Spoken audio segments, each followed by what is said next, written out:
Machnamh is an Irish word encompassing reflection, contemplation, meditation and thought. Machnamh 100 is an invitation from the President of Ireland, Michael D. Higgins, for us all to join him in reflecting on those seminal events of just 100 years ago on this island and further afield, their causes, their consequences, and the influence they've had and may still be having on our history.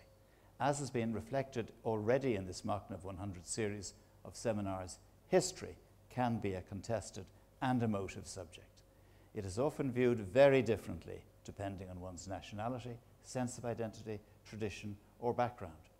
History can be selectively recalled, forgotten, or ignored, and it has often been used as a means of justifying contemporary action or indeed inaction. A central motivation for President Higgins in bringing us this Machnamh 100 series is to provide a space where, through a fuller and more inclusive understanding of our shared past, we might acknowledge its complexity and contradictions, and perhaps free ourselves from its capacity to inhibit our consideration of options for a better shared future. Already in this Machnamh series, we've considered the nature of commemoration itself, the nature of empire a century ago. We've had a special Machnamh seminar which focused on issues of social class, land, and the role of women. And I should mention that the proceedings of those first three Machnamh 100 seminars have been published in book form. It's an e-book and free of charge, and it can be downloaded from the website president.ie. The fourth Machnamh seminar was entitled Settlements, Schisms and Civil Strife, covered the events precipitated just a century ago by the treaty, the split and the Civil War. This Machnamh 100 Seminar 5 is focused on the two states which emerged after the partitioning of Ireland just a century ago. Partition transformed Ireland. Not that Ireland in 1922 was that different to what it had been in, say, 1919. The same players were playing, but partition resulted just a century ago in an island of two states. It divided north and south between 6 counties in the north, Northern Ireland, and 26 counties in the south, then Irish Free State. This Seminar 5 is entitled Constitutional, Institutional and Ideological Foundations, Complexity and Contestation. And these are indeed complex foundations which we will be considering in this seminar. And of course, these arrangements were and remain contested, as we will undoubtedly hear in these proceedings. Our keynote speaker is Professor Brendan O'Leary. His paper has been circulated in advance to our other speakers, and they will respond from their perspectives. Dr. Henry Patterson will speak on class, state and identity from a northern perspective. Professor Lindsay Erner is Professor of Gender History at UCC. Dr. Teresa Reedy, as a political scientist, will comment on how partition has impacted on who was elected and on what agendas in the century since partition. The President will then offer his own response. And we will conclude with a roundtable discussion between all participants and the invited audience. I now invite President Michael D. Higgins to welcome the participants to this Machnamh 100, Session 5. In today's seminar, Machnamh 5, we consider the constitutional, institutional and ideological foundations of the emerging Irish state a century ago. We do so respecting its complexity and its inevitable aspects of contestation. This challenging period of our history demands such an approach, one that allows for multiple narratives and alternative versions of events that are best considered within a framework of narrative hospitality. The events of the period 1922 to 1926 are, may I suggest, among the most important in modern Irish history. Such events are important events as to the form in which they transpired and their consequences that soon became all too apparent, but also in terms of what they reveal to us of the assumptions they carried as to independence, the balance between parliamentary possibilities and military action, the hold of empires, and the force of an inherited dream of independence. In reflecting on this period, we must remember difference in experiences on the island of Ireland.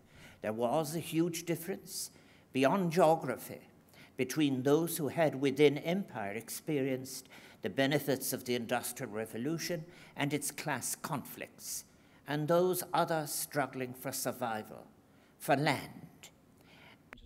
To understanding the period, we are fortunate to have available to us now a rich vein of new scholarship from new and often neglected perspectives, work that can be added to the seminal work of Irish and American scholars in leaner times of publication.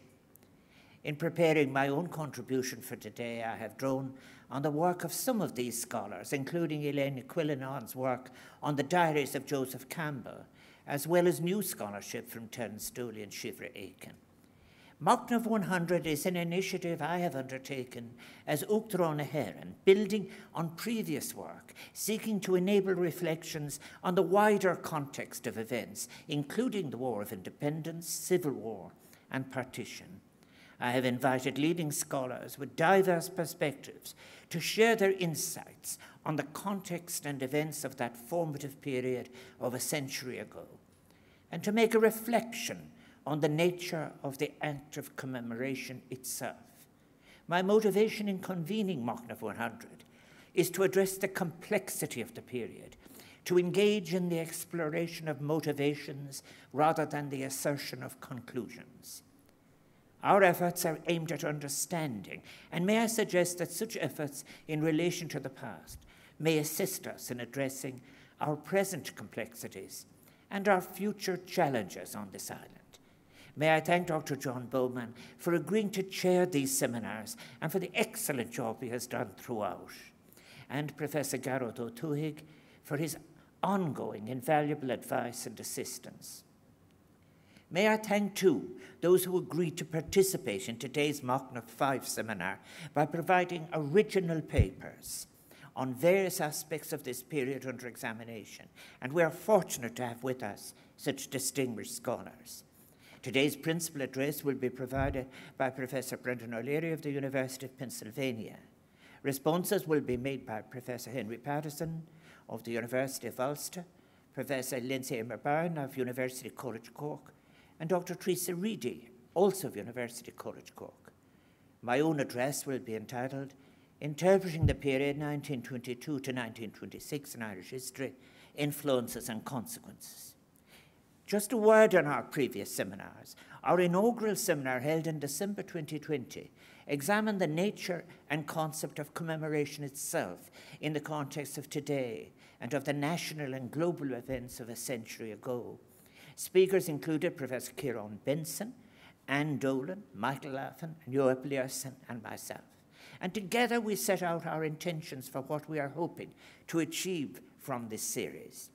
In February of last year, I hosted the second seminar which focused on empire, imperial attitudes and responses as they related to circumstances in Ireland.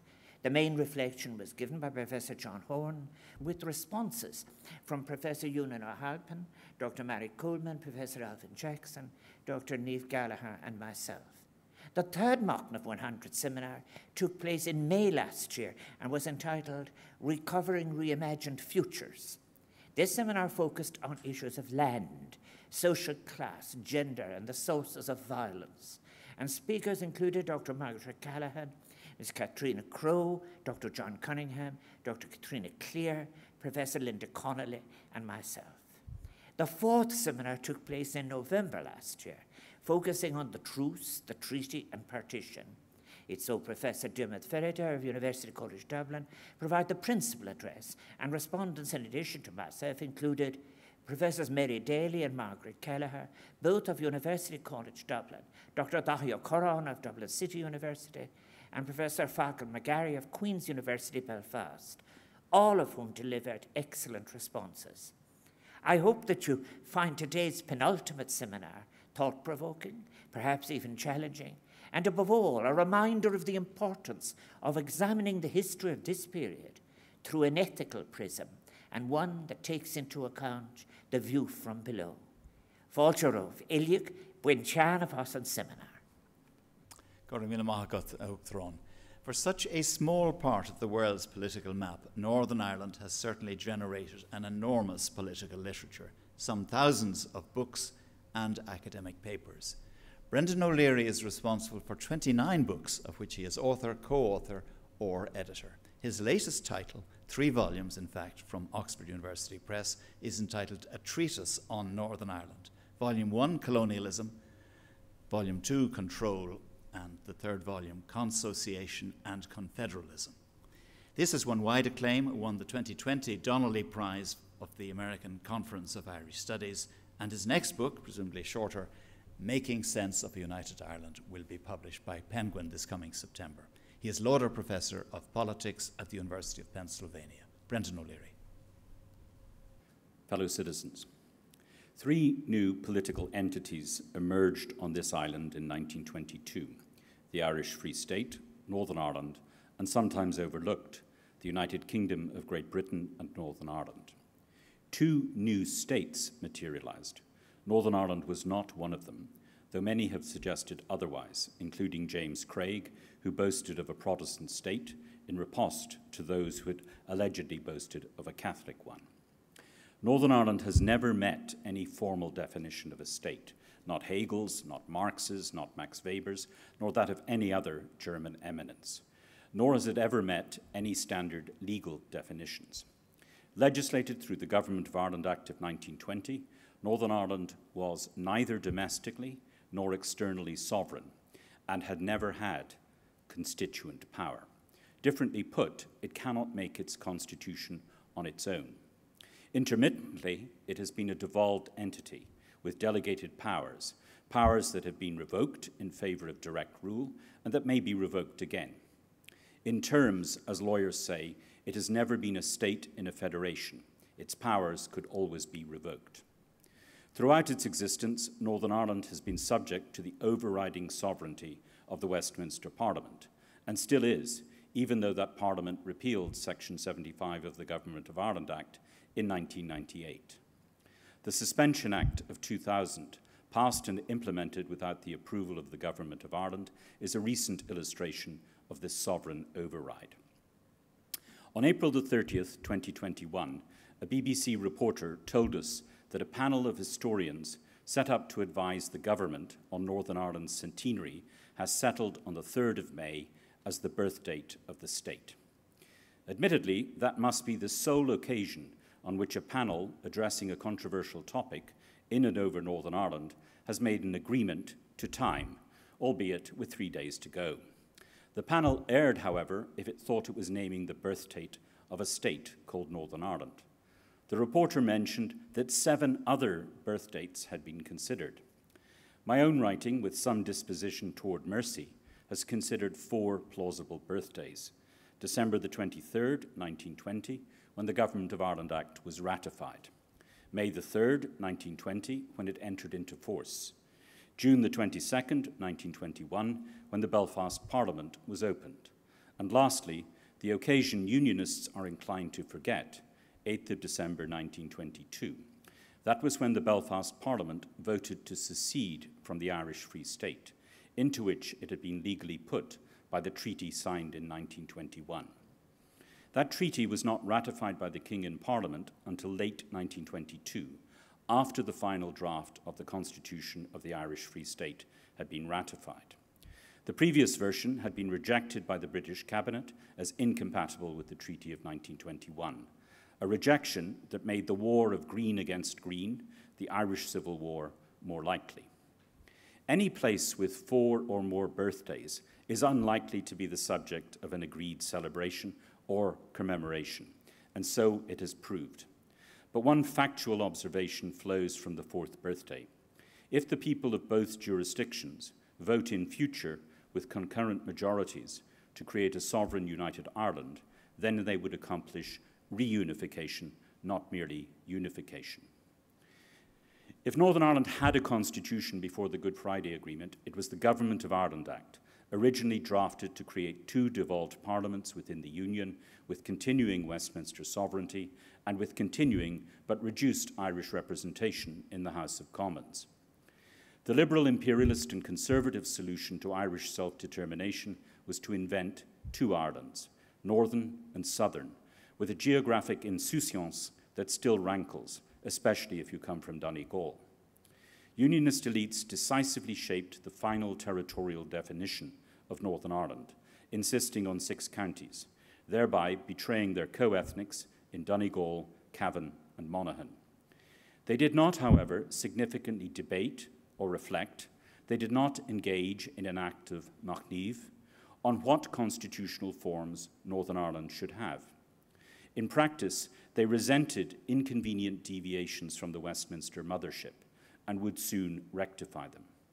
No evidence exists of serious reflection within the Ulster Unionist Party of the 1920s regarding what constitutional forms would best win the consent of the newly created political minority in Northern Ireland, the nationalists who saw themselves as part of an all-island majority, and the other overlapping minority, cultural Catholics.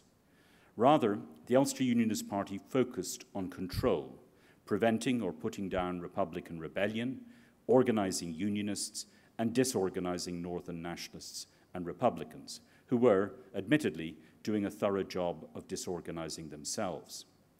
Unionist elites did care about local fiscal burdens and benefits. Throughout the 1920s, Craig worked successfully to increase subsidies from the London Treasury, and thereby to bypass Lloyd George's fiscal provisos. Had he not done so, Northern Ireland might have gone bankrupt in the 1930s, like Newfoundland. The British compromise was to give home rule to those who claimed they did not want it, after they had refused or postponed it for those who had wanted. As it happened, however, Unionists preferred local home rule to its alternatives, but not home rule within the Irish Free State. They cared about who ruled at home. The Ulster Unionist Party would make Northern Ireland as culturally British as possible. They abolished proportional representation in local government almost immediately to strengthen the case against revisions of the new border. Within the decade, proportional representation was abolished for elections to the Stormont Parliament being built in Belfast's eastern suburbs. Twice, London governments chose not to prevent the abolition of proportional representation. The Ulster Unionist Party deliberately sought to polarise local politics on the national question, curiously called the constitutional question by all sides, thereby making it easier for the party to act as a pan-Protestant alliance of classes and sects. The adversarial politics of the Westminster parliamentary model may be suited to homogeneous societies if two major parties compete for the moderate median voter. But it has always been a deeply unsuited model to places rent by divisions over national, ethnic, and religious questions, as was already apparent as the Union of Great Britain and Ireland began to democratise significantly after 1884. Reverting to winner-takes-all in single-member districts in Belfast helped the Ulster Unionist Party to marginalise Protestant socialists, those who had been deemed rotten prods during the expulsion of Catholics from Belfast's shipyards. It also helped keep loyalist ultras generally within the folds of the dominant party. Republicans and Northern nationalists were given no reasons to abandon abstentionism. Among other securities for Southern Protestants, STV-PR had been introduced for Irish local government elections in 1920 and was then put into the Government of Ireland Act of that same year. STV would stay in the South, championed by Arthur Griffith and incorporated in both the Constitution of the Irish Free State and its replacement. Subsequent efforts by Fianna Fáil governments to replace STV-PR with winner-takes-all were defeated in referendums in 1959 and 1968. These institutional decisions had consequences. Fianna Fáil, while the largest party, always faced prospects of not being able to form a government. The Ulster Unionist Party did not, though it was constantly anxious that it might lose. It dealt with the anxiety by making losing highly improbable. STV-PR was not restored in the North until 1973. In the interim, the Ulster Unionist Party won all general elections held to the Belfast and London parliaments. No alternation in government ever took place.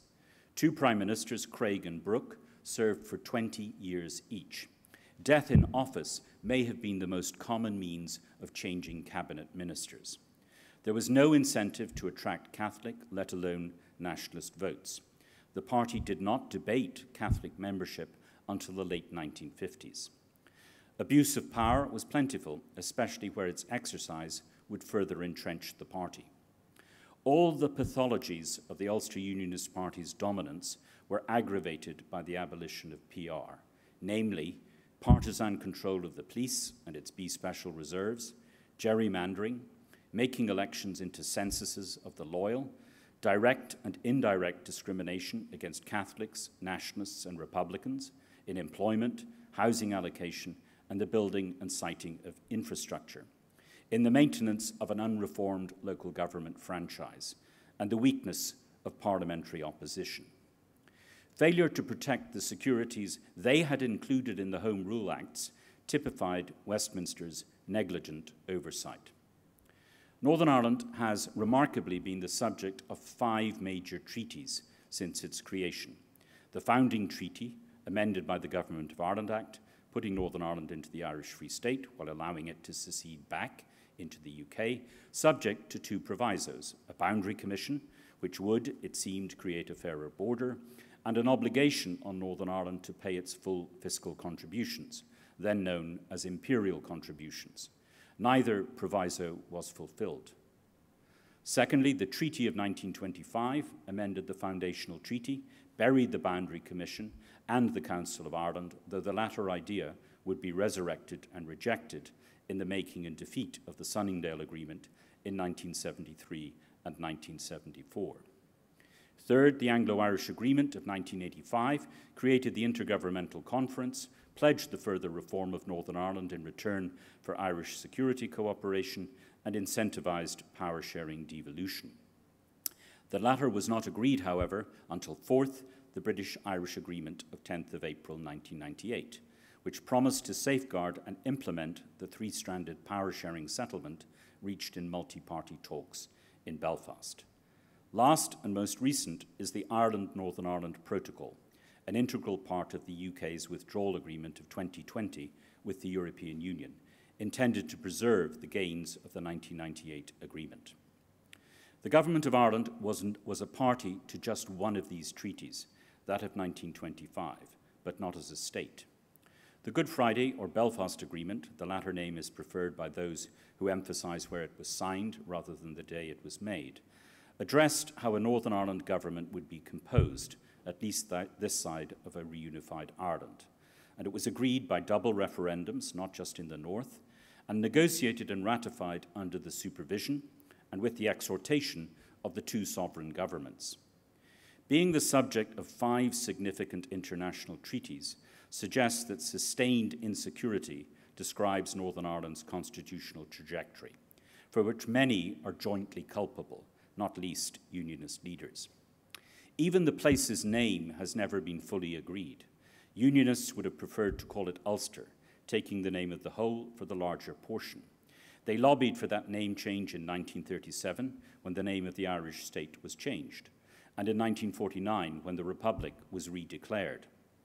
London governments refused the name change, but did not object to the Royal Ulster Constabulary or later to the Ulster Defence Regiment. To this day, most loyalist militia have Ulster in their titles, not Northern Ireland. For traditional Irish nationalists, the place remains the north of Ireland. For traditional Republicans, the 6 counties. A last measure of Northern Ireland's constitutional insecurity may be taken from Richard Humphrey's very useful edition of key documents called Reconciling Ireland, 50 Years of British-Irish Agreements. His text includes 40 agreements made between 1973 and 2020, but not the recent protocol to which the UK and Ireland are parties, Ireland through the European Union. We may expect further such agreements before future referendums decide the status of Northern Ireland. In the long story of British direct rule between 1972 and 1998 that I cannot examine here, the Government of Ireland Act was progressively amended or extinguished by British governments until it was replaced by the 1998 agreement. Unlike previous power-sharing initiatives, the Good Friday Agreement eventually appeared to stabilise between 2007 and 2017, after the St Andrews Agreement led to minor adjustments of its content.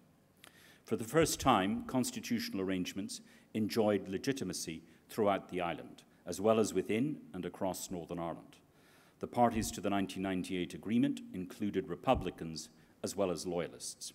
They accepted consociational arrangements, that is, power sharing between communities and parties based on the principles of parity, proportionality, autonomy, and veto rights on devolved matters. I have reviewed these in detail elsewhere, generally favorably. However, these arrangements are not constitutionalized as that term is understood elsewhere.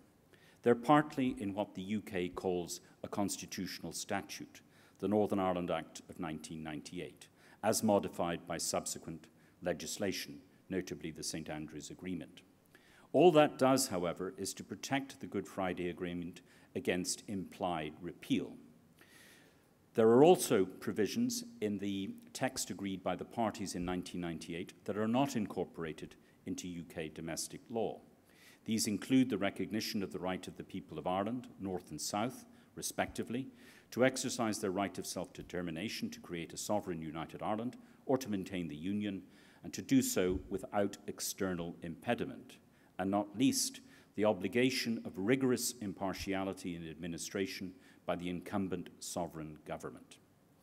Lastly, they are protected by two treaties, one between the UK and Ireland, and now one between the EU and the UK. The permanent constitutional trouble, admittedly not the only one, is that Westminster's sovereignty hangs like a sword of Damocles over all these arrangements. No Westminster Parliament can bind its successor. Each fresh UK government may modify these and any other constitutional arrangements, if it so chooses, provided it can pass the relevant laws. Simply put, a binding treaty with a parliament that allows itself easily to modify or repudiate treaties deeply impairs the UK's capacity to make a credible commitment to foreign governments, including Ireland's. Equally, that same parliament cannot make solemn internal constitutional pledges to nationalists, unionists, or others. What Westminster gives, Westminster may take away by the same means. The constant lobbying of the Westminster government of the day to implement the 1998 agreement, or not, or to implement the protocol, or not, reflects this condition of permanent constitutional insecurity.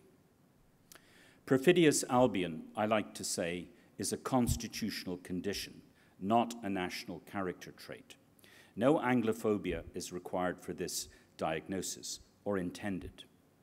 No governing arrangements or platform of rights in any part of the Union is institutionally entrenched against a simple majority in the House of Commons and the Lords, including the Acts of Union, as recently advertised by Justice Adrian Coulton's eloquent essay in constitutional law that was upheld by the Northern Ireland Court of Appeal in March 2022. So long as parliamentary sovereignty remains the UK's Grundnorm, the credible entrenchment of rights and procedures, even when they're sincerely supported by London ministers, cannot be offered to the Scots or the Welsh, let alone the three designations of Northern Irish. And as observed throughout this island, the current Conservative government feels free, in principle, to repudiate, allegedly in a very specific and limited way, treaties which it has very recently signed. Northern Ireland was a constitutional failure before 1998, an example of how the Westminster model may be abused by a dominant party based on a dominant nationality, ethnicity, or religious community. Its replacement by a consociational devolved settlement with institutionalized north-south and east-west relations is a very distinct improvement.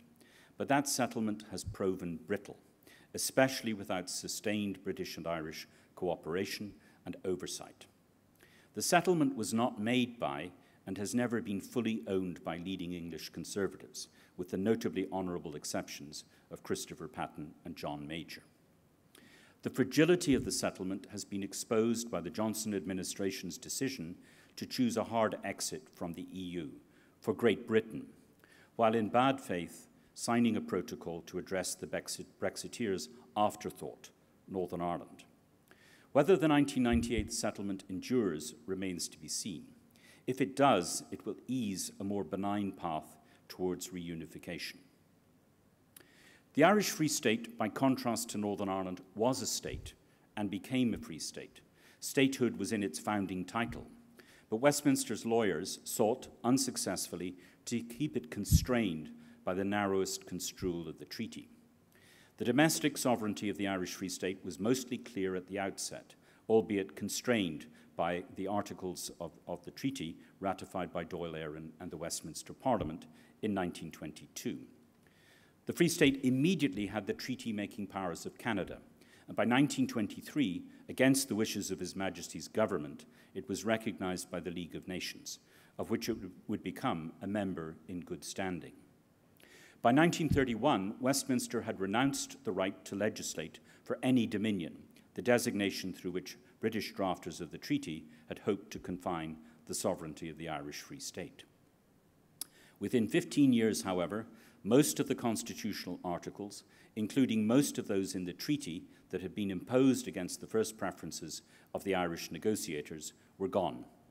Successive constitutional amendments by Cumann na Gael or Fianna Fáil-led governments were not contested or were acquiesced in by London governments.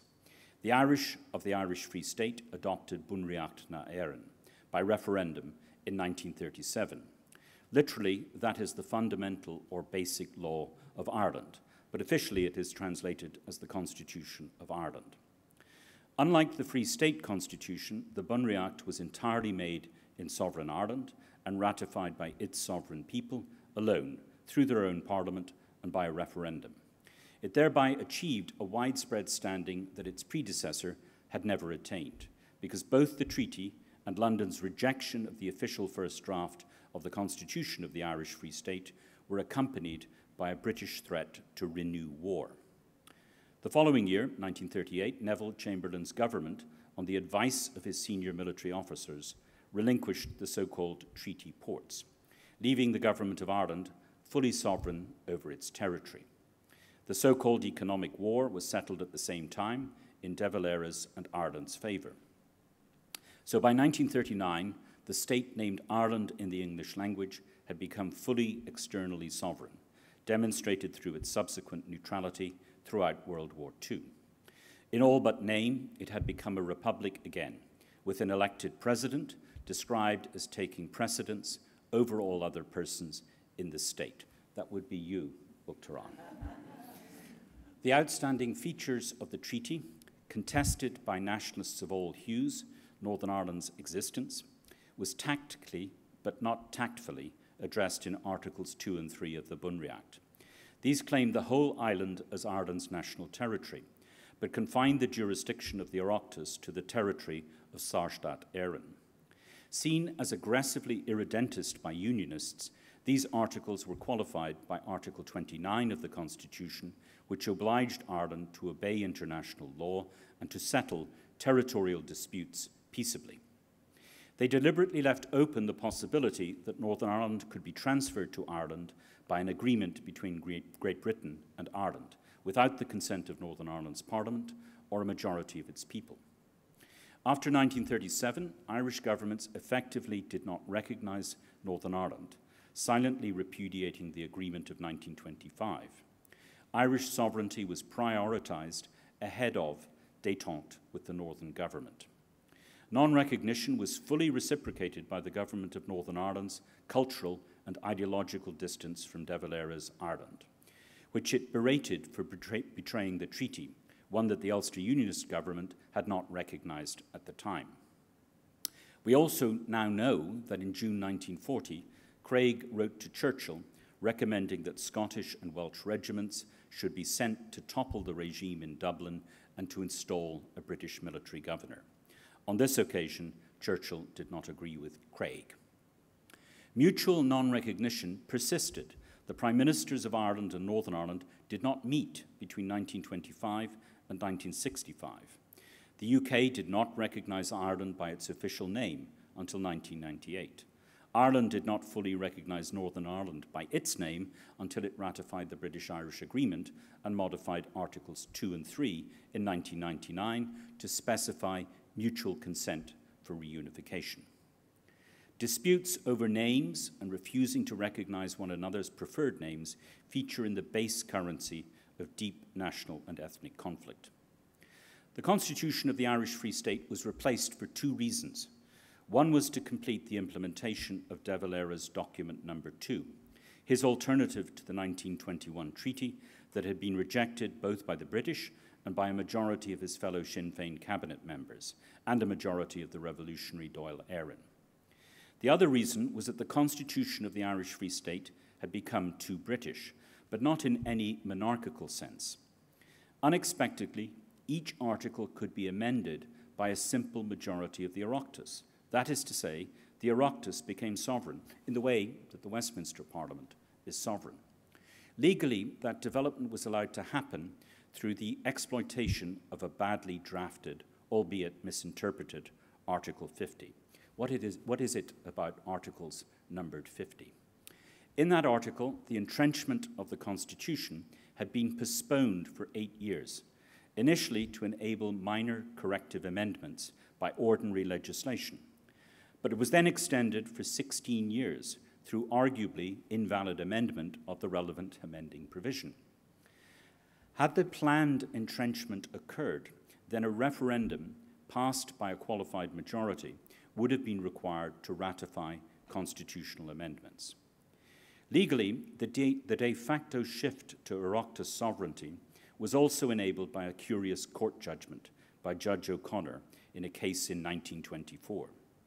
The judge held that retrospective legislation validating the military courts that had been used to try militant Republicans should be treated as a constitutional amendment, even though the act in question had not been brought forward explicitly as such. Effectively, this decision returned the Irish Free State to the British judicial doctrine of implied repeal. As a result of this decision and subsequent cases, the Constitution could be amended by ordinary legislation without specifying the provisions to be amended and without even specifying any intention to amend the Constitution.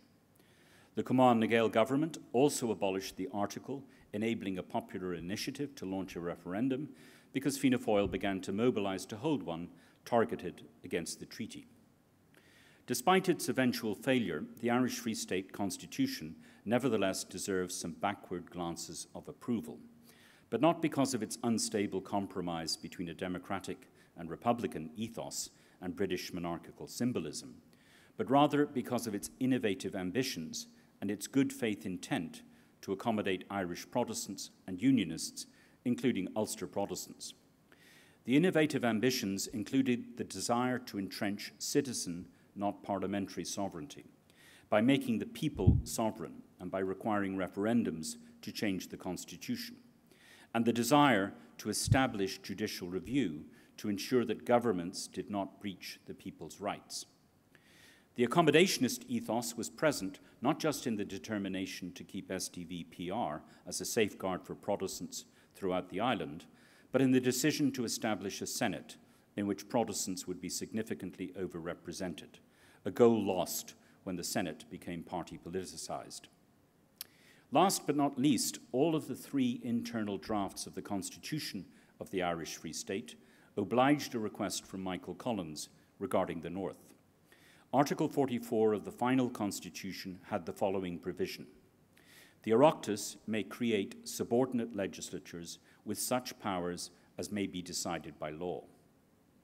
Collins had wanted a mechanism readily available to incorporate a devolved Northern Ireland within a reunited Irish Free State.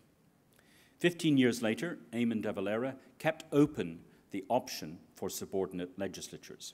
Article 15 of the Punri Act provides that the sole and exclusive power for making laws for the state is hereby vested in the Oireachtas. No other legislative authority has power to make laws for the state. But then it says, provision may, however, be made by law for the creation or recognition of subordinate legislatures and for the powers and functions of these legislatures. There's a clear difference between the two constitutions. Under Ireland's current constitution, a law may be passed by the Oireachtas to recognise an existing legislature as subordinate.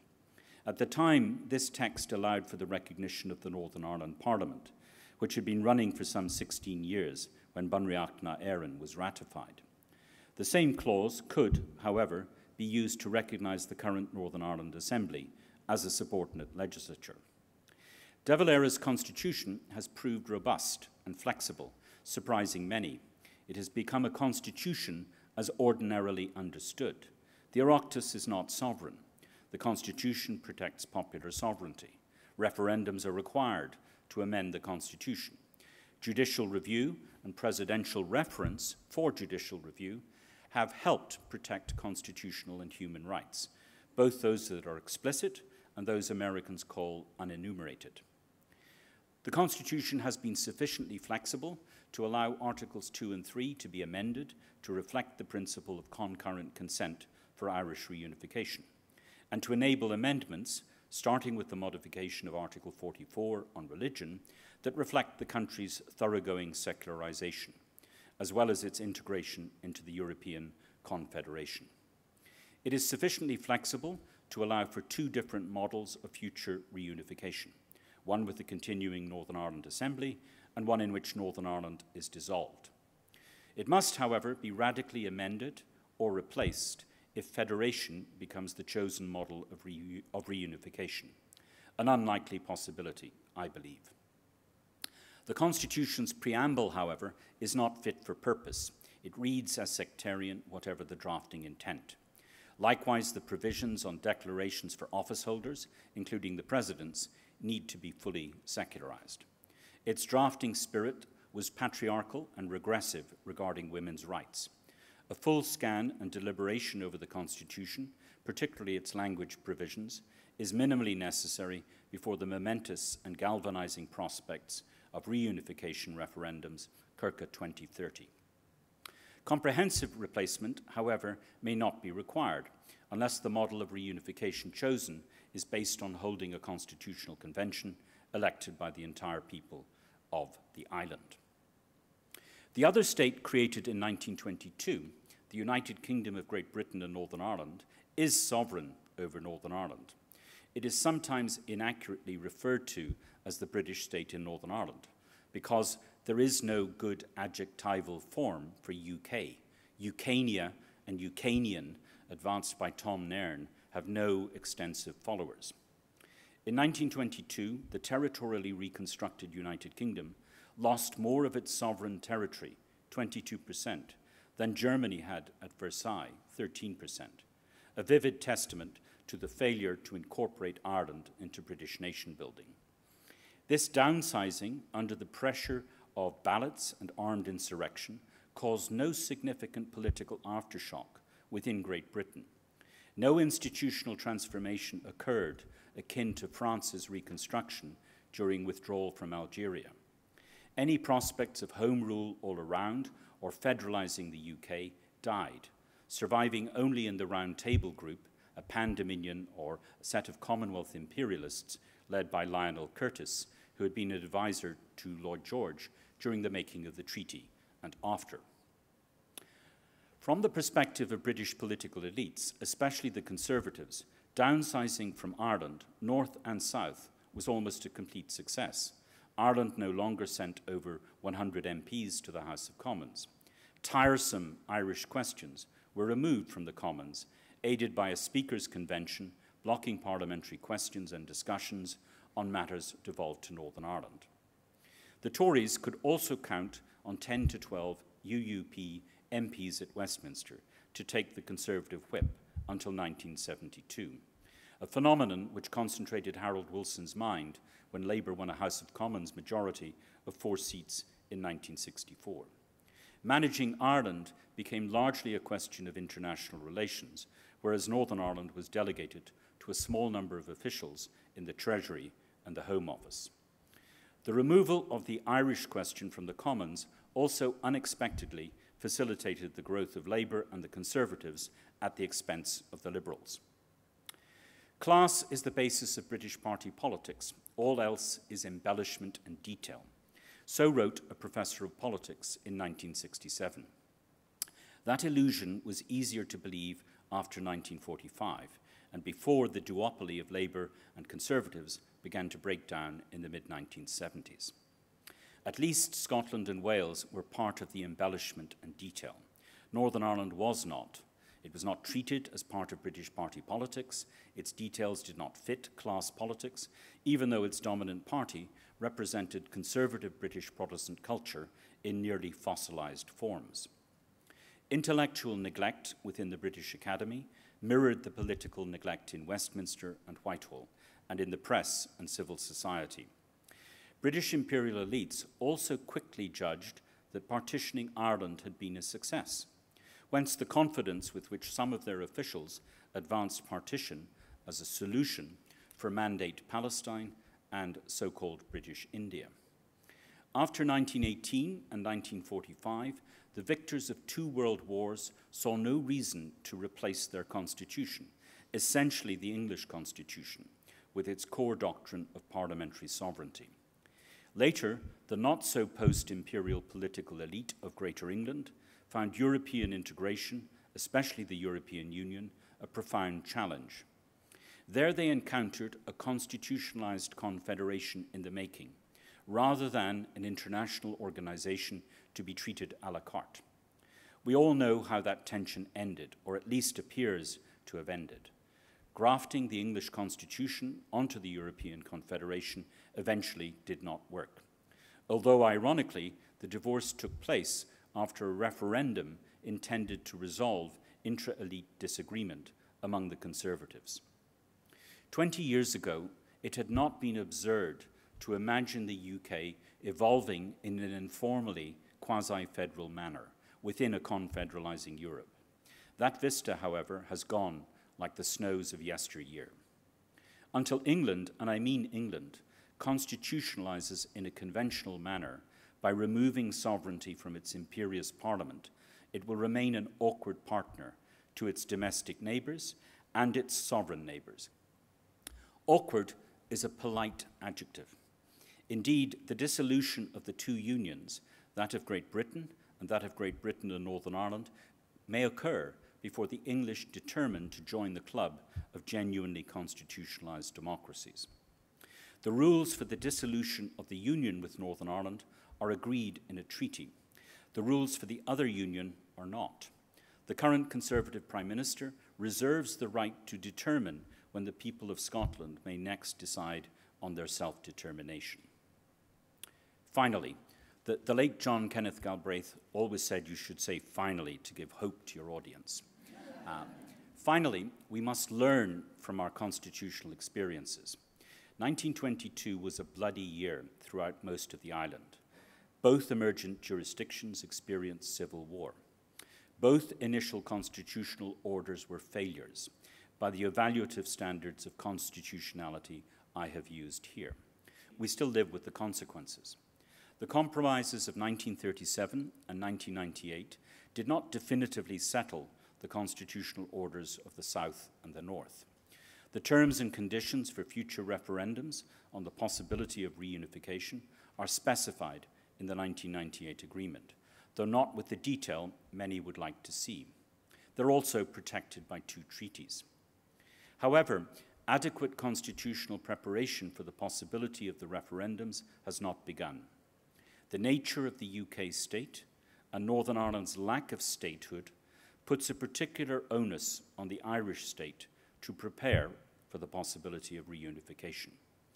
The minimal statecraft required of this cohort of deputies and senators in the Oireachtas is to start considering the optimal constitutional accommodations that would provide a soft landing to the possible losers in the referendums. The losers could be Ulster Unionists, but they could also be Northern Nationalists, though they will be entitled to another referendum 7 years later if the conditions are met again.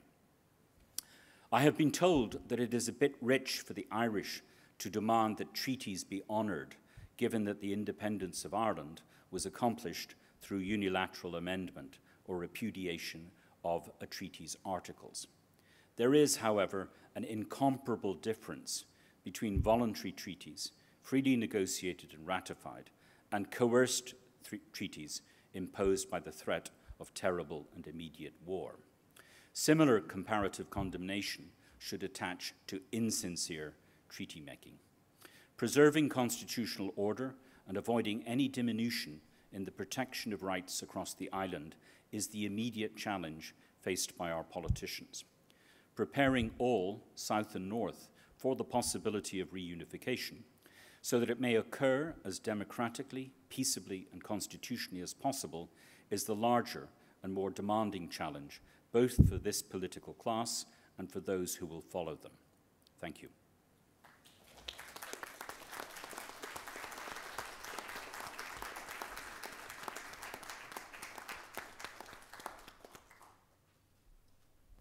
Brendan, thank you very much for that paper.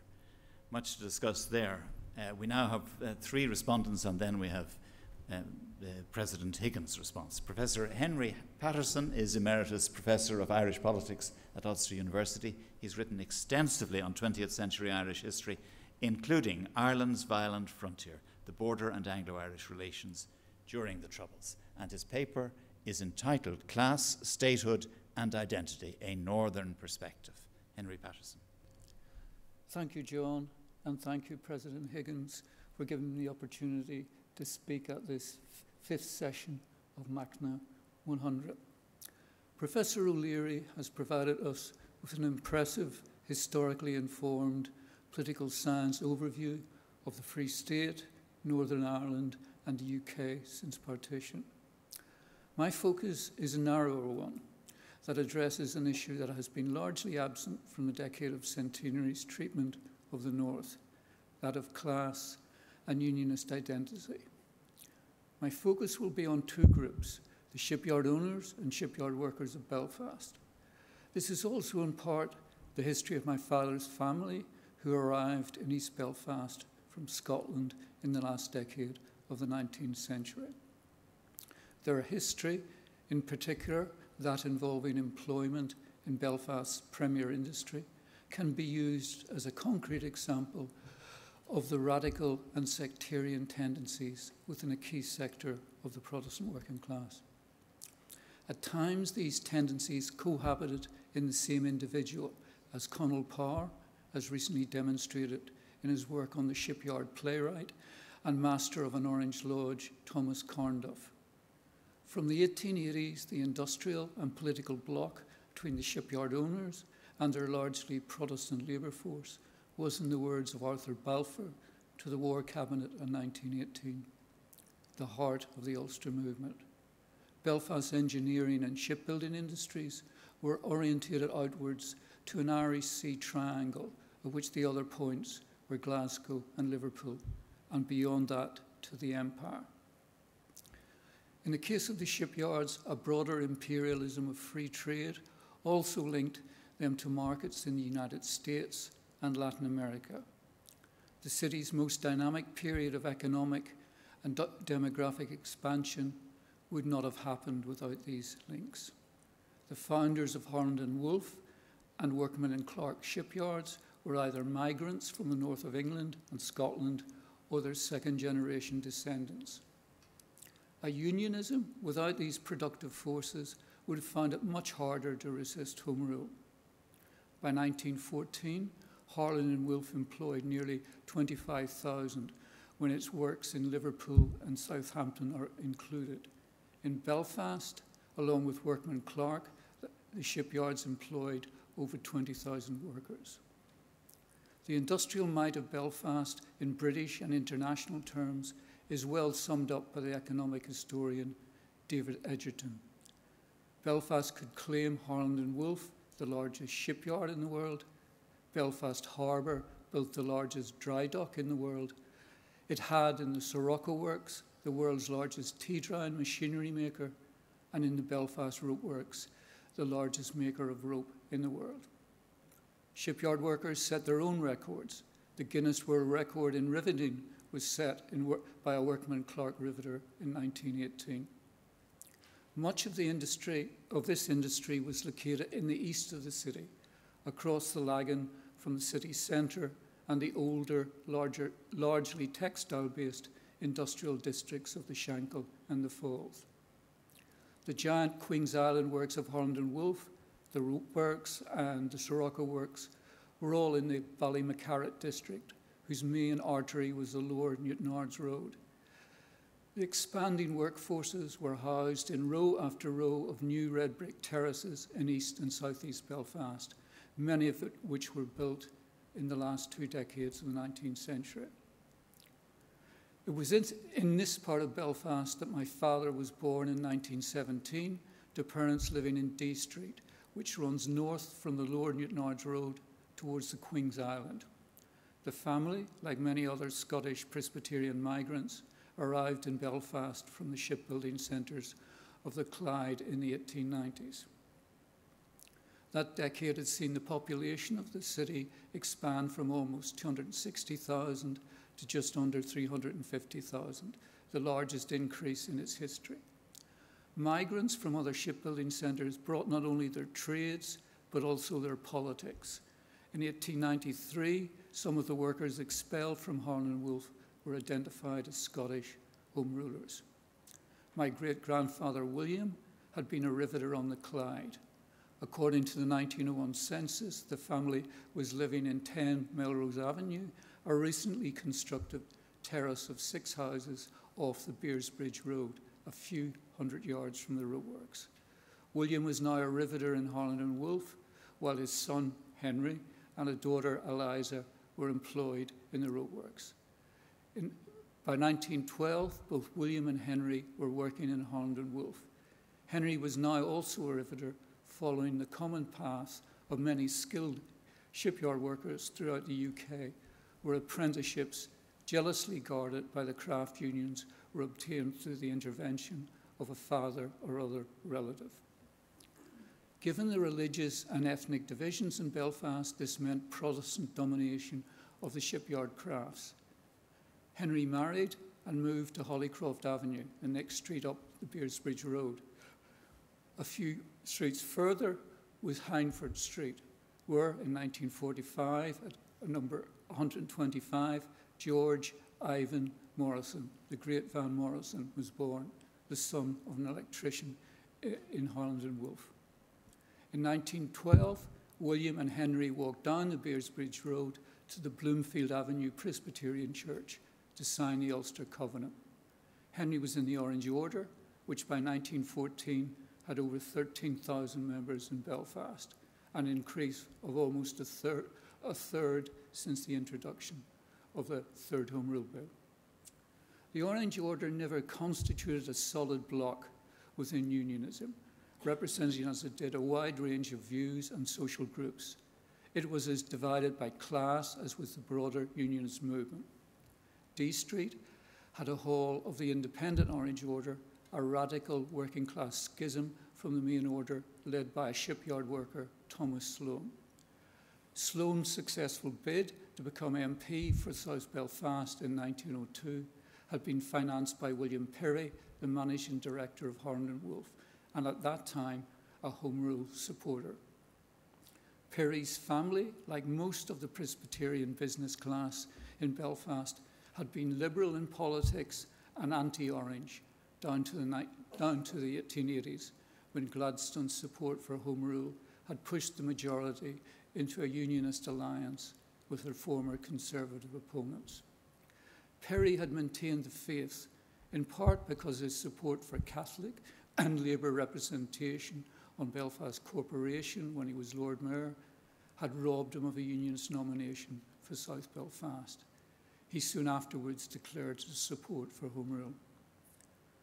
Orangism was certainly a barrier to broader class unity across the religious divide, but not to class consciousness within the shipyards.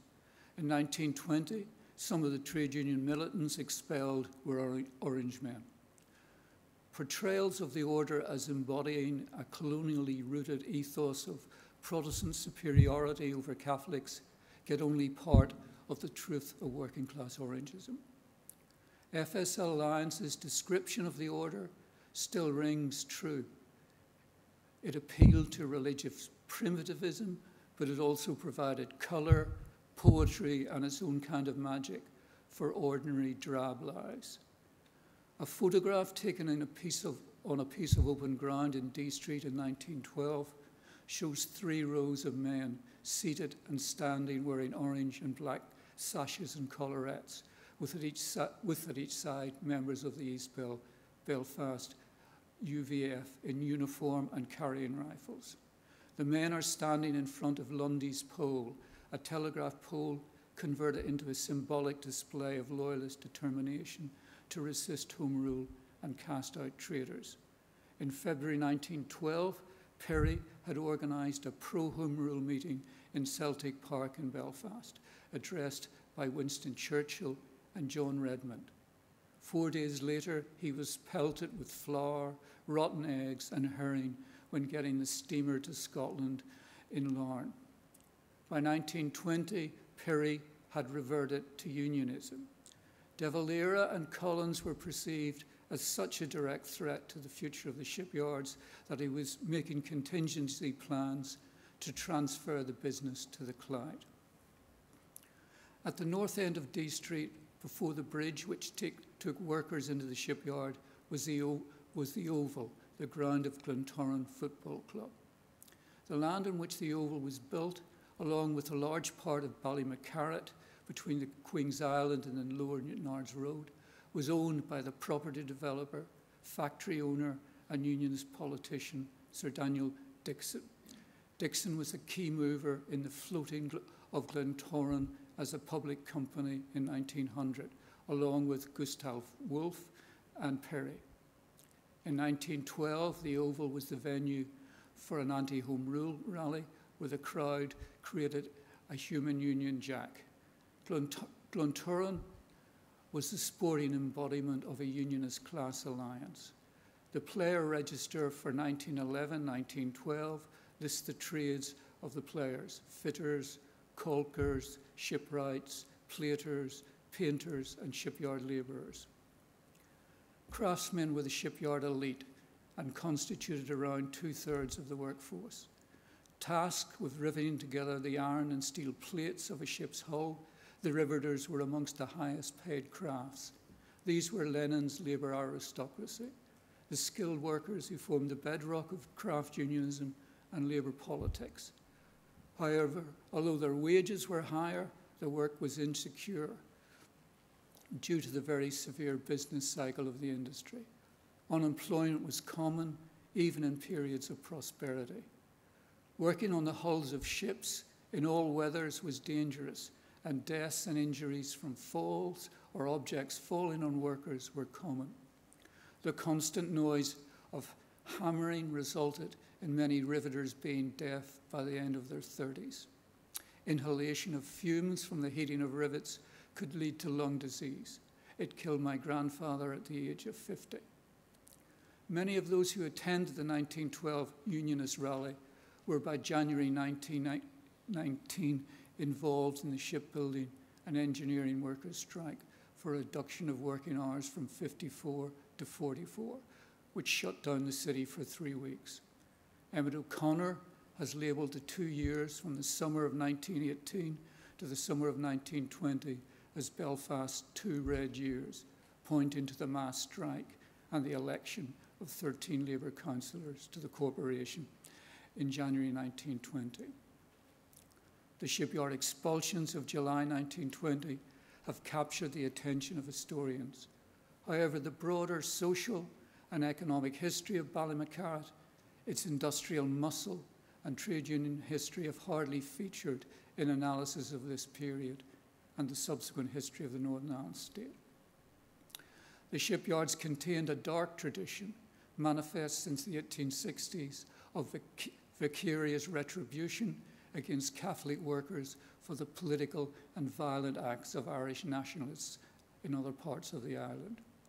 But they also contained those who in the 1893 disturbances over the Second Home Rule Bill tried to protect their Catholic workmates from the mob.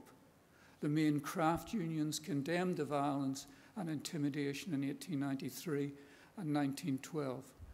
And it was to the shipyard workers of his parish that the Reverend John Redmond of St. Patrick's on the Lower Newtonards Road turned in July 1920 when he organised bands of unarmed volunteers to protect the premises of local Catholics and prevent rioting and looting. However, there is little doubt that at the time of intense uncertainty about the political future of the North, many shipyard workers were indifferent to the fate of those who had been expelled, and others feared the consequences of opposing the mob. But the nature of the national question was not the sole issue at play. Employers and the unionist leadership shared an acute class anxiety. The Belfast newsletter blamed the 1919 strike on Bolshevik agitators, and Carson was president of the British Empire Union, established by ultras in the Conservative Party to expose Bolshevism and the dangers connected with nationalism. In Belfast, a key role in this organisation was played by the shipyard militants of the Ulster Unionist Labour Association, who identified socialism and industrial militancy with Sinn Féin. The UULA did its work well.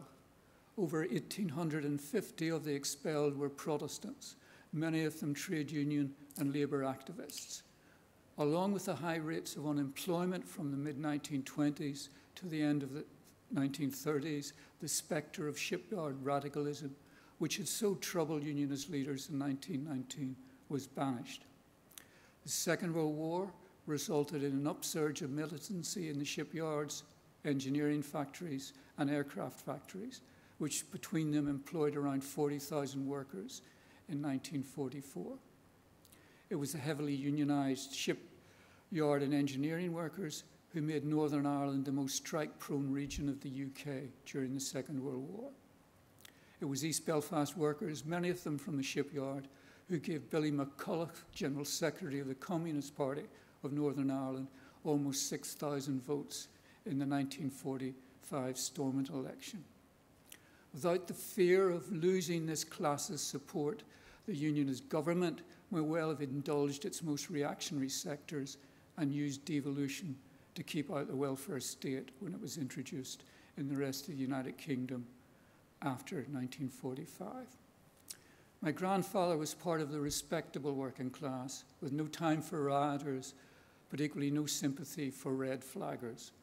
He had joined the Congregationalists, a small ultra-democratic sect that expected regular church and Sunday school attendance and an ordered life distinct from the chaos and disorder which was thought to characterize the rougher elements of the working class. With 6 children, the eldest of them 9 at the time of partition, his work and the income it brought was the center of his existence. The summer violence in 1920 was uncomfortably close to his family. In 2 incidents at or near D Street, 5 young Protestants were shot dead by the military.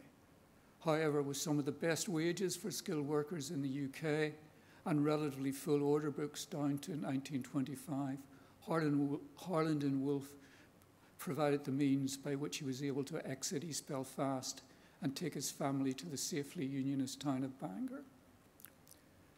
His unionism and British national identity, like that of many other working class Protestants, was rooted in taken for granted aspects of everyday life, at the core of which was their work and the nexus of economic and political relations with Britain and the empire that made it possible. These included trade unions and, for a minority, labour and socialist politics. The material basis for this working class unionist identity was still remarkably strong in the 1960s. The iconic gantries, Samson and Goliath, were built in 1969 and 1973. It was also manifest in the shop stewards movement, which had developed during the Second World War. In August 1969, when violence broke out in Belfast, it was the shop stewards who called a mass meeting of the shipyard workforce to successfully oppose attempts by loyalist militants to repeat the expulsions of the 1920s. In the words of Sandy Scott, the chief shop steward in the yard, the shipyard men are determined to maintain the peace and set an example to the province. Thus, for all the sectarianism that existed within the shipyards, without the class consciousness that was also rooted there, the Northern Ireland state would have been much more like the carnival of reaction that Connolly predicted. Thank you.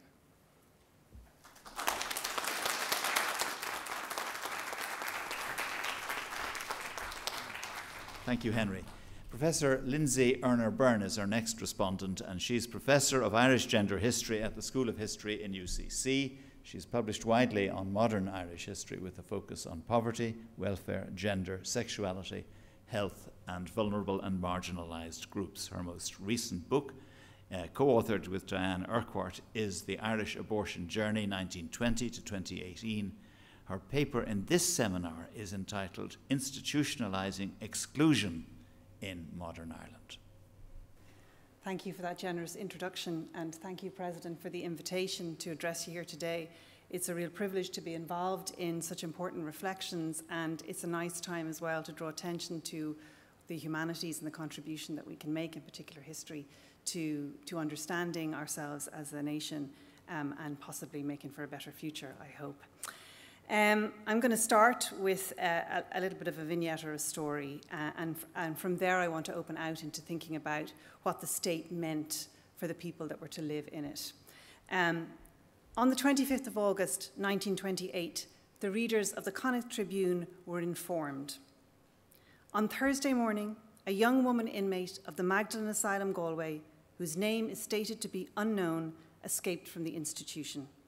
She is described as being aged about 25 years, wearing a black skirt, and had a slight stoppage in her speech. For me, this small snippet of a day in the life of Ireland in the late 1920s, barely a square inch of newsprint, tells us much about the status of women, the power of institutions, and how our brutal treatment of the most vulnerable was normalised and played out in everyday life. The strange breed of young woman inmate didn't even warrant the very basic ingredients of biography. The only distinguishing feature of certainty was her slight stoppage of speech. Now, I think in this period of commemoration, we might pause for just a minute to think about the life obscured in this ad and the world revealed by it. How could anyone place an ad not knowing the woman's name? How long had she been in the asylum? She was 25, so legally an adult. On what grounds was she imprisoned? And did her imprisonment predate the very state we're considering today? Was it that stoppage in her speech that had singled her out and rendered her different? Was she caught and returned to her prison? And did anyone ever remember her name and record either her life or her death? However, in her bid for escape, she pierced briefly the sanctimonious world of moral certainty Ireland was building on backs such as hers. She also tells us a good deal about what the President has asked me to consider today, and that is the institutionalization of exclusion. We are currently experiencing a period of self-reflection as a nation, and so we should be, which has been largely focused on our treatment of women and children in carceral institutions. This is no coincidence, because the systematic demonization of the so-called unmarried mother since the mid-19th century, and before indeed, was indicative of a wider system of structural violence in which all women were contingent actors, their belonging dependent on their behaviour. Any woman could have been sent to a Magdalen asylum or a mother and baby home and be held there for an indeterminate period of time against her will. And I imagine many, many women reading that newspaper, and indeed young women, and knowing that fact. This was, as we can see from the ad in the Connacht Tribune, played out in full sight of the nation, in part because it was supposed to act as a warning to others, but also because it was part of the process of institutionalizing exclusion. And that's what I want to think about a little bit, that idea of how that process worked out and what was necessary to get so many people, if you like, to go along with it. The process was considered vital to the new nation, underpinned as it was by ideas of belonging After all, we can only include if we have a sense of who it is we want to exclude, as I think both the papers before me now indicate. This process of normalizing these categories, the insider and the outsider, the respectable and the deviant, was a vital component of nation building in many places beyond Ireland as well. As we've seen among Professor Patterson's Belfast shipyard workers, this process was often complex and always influenced or inflected by the priorities of the given context, be that religion, gender, class, ethnicity, or race. It's usually framed as intuitive and natural or God-given and moral, because a prerequisite for institutionalization is its normalization. In Ireland, institutionalizing became the verb of choice for the realization of exclusion, and on a really significant level. And this is also inflected, of course, hugely so by class. The visible role of women on the anti-treaty side of the Civil War and the active role of many women in the unrest and revolution since 1916 added, I think, a new intensity to an anxiety which had been evolving since the early days of the suffrage campaigns. And it's really acute, that fear. But what does this mean if women come out into the public sphere? And to what degree is that going to destabilize the ideas we had of respectability or indeed of nationhood?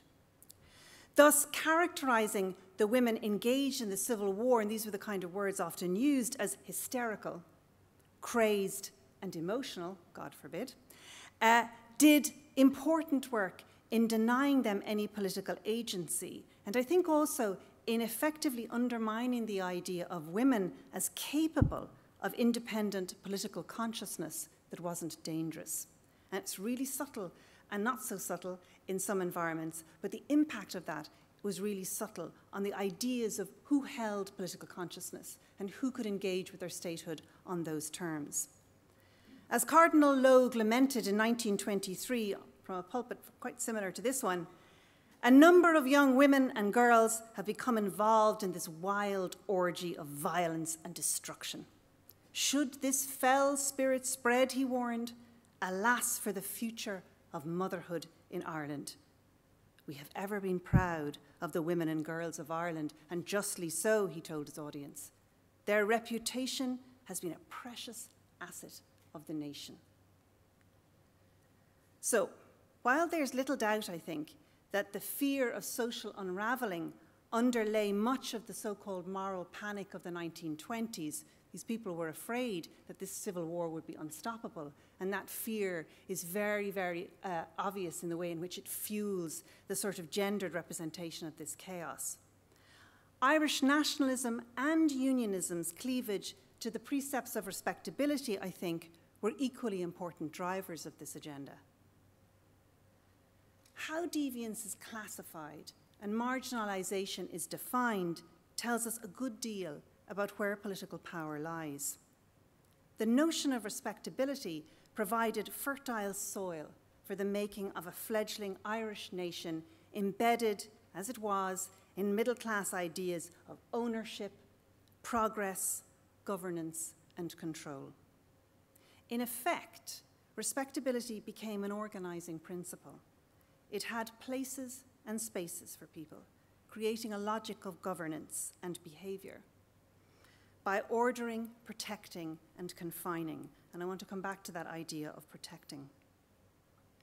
For me, its greatest trick was to mask the violence used to hold it in place by rendering it normal for the greater good, thus converting implicit and even explicit violence into a reasonable correction, an action to protect the whole.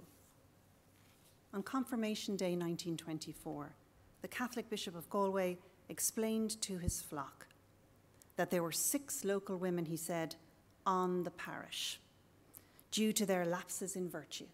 Now, what he meant by on the parish was in the work home, which at that point had been renamed the county home. And you'll often hear people confusing that with mother and baby homes. The terms should be distinct because they were different institutions, but they were part of this network of institutionalization. So picture yourselves. Confirmation Day 1924, parents sitting beside you, and the bishop is telling people that there are 6 local girls on the parish. Public nature of this declaration is very important. To the fathers of Ireland, he said, if your girls do not obey you, and they are not in at the hours you appoint for them, lay the lash upon their backs. And I know the President has given the full citation at another one of these Machnamh events of that particular quote, but it would have had real resonance for the parents in the audience. But think about the permission this ordering gave for the embedding of violence at the heart of social relationships. They don't do it, they tell you, lay the lash upon their backs. And into social structures. And it remains palpable and had real and physical consequences for thousands of people, for all the young boys and girls sitting in that audience, particularly for the young girls who would fear viscerally ending up on the parish. Worse, declared from the pulpit. In the name of respectability, institutions such as Magdalen asylums, county homes, and mother and baby homes were normalised as sites of moral correction. Nor was this a uniquely Catholic message. The readers of the Church of Ireland Gazette in the same year, also in 1924, were informed that the increased moral threat which Ireland faced was owing to, and I quote, the fact that young women have a greater degree of liberty accorded to them. Therefore, the author told his audience, the applications to rescue homes pouring in from the superior class of unmarried girls, from clerks, typists, teachers, and certified nurses are mounting by the day. And the message there to the audience is, class is no protection from immorality if women are given too great a freedom. And we know also from recent reports that the way in which institutionalization functioned across the border was not much different. There was no comfort for women in crossing those borders. The rhetoric and the impact and meaning of that rhetoric was remarkably similar. Deviant women, and the definition could be broad and arbitrary, were to be excised from the bosom of the nation. The single mother was framed as an anathema to the legitimate family. She undermined it, she endangered its standing and the standing of all its other members. You didn't want to have a sister of yours on the parish that would make your own prospects of marriage more complicated and difficult. Thus, the respectable family needed to banish her, and they were told so, and told so frequently. Indeed, the fact that in individual houses and homes around the country, it was often impossible to reconcile the ideal with the real wasn't a weakness of this orthodoxy. It was its core strength. Because the tension created between that disjuncture encouraged conformity and silence. Instead of sitting at home and thinking, this isn't how it is for us, this isn't the reality for us, let's speak out. You thought, let's stay quiet and do our best to not draw attention to ourselves. You don't want to be declared from the pulpit. When the consequences were so high, how many people were in a position to speak up? The ruse of protection meant that only when you failed to perform as you ought did you notice the categories that held your social existence: good daughter, good wife, moral girl, upstanding citizen, were not merely abstract. Then the protective veneer became something else, something much less benign, something with the power of moral correction, a license to control and force compliance. A dangerous mother was removed, an immoral daughter was expelled, a neglectful parent had their children taken away. This could be done for your own good, for the greater good, for the good of the nation. The implications of the moral universe the new Irish Free State cultivated was not just hyperbole. Its painful and often devastating impact is inscribed in our archives. Its political economy informed everything, including, for example, the military service pensions. The collection, as you'll know, is online. It's a wonderful resource. A colleague of mine, Marie Coleman, told me very early on, it's not just a source for revolutionary history, it's a wonderful source for social history, because of course these things don't exist in a vacuum. And in a sense, that's what I'm interested in. How did this kind of notion about respectability intertwine with who gets valued in this new state and who does not.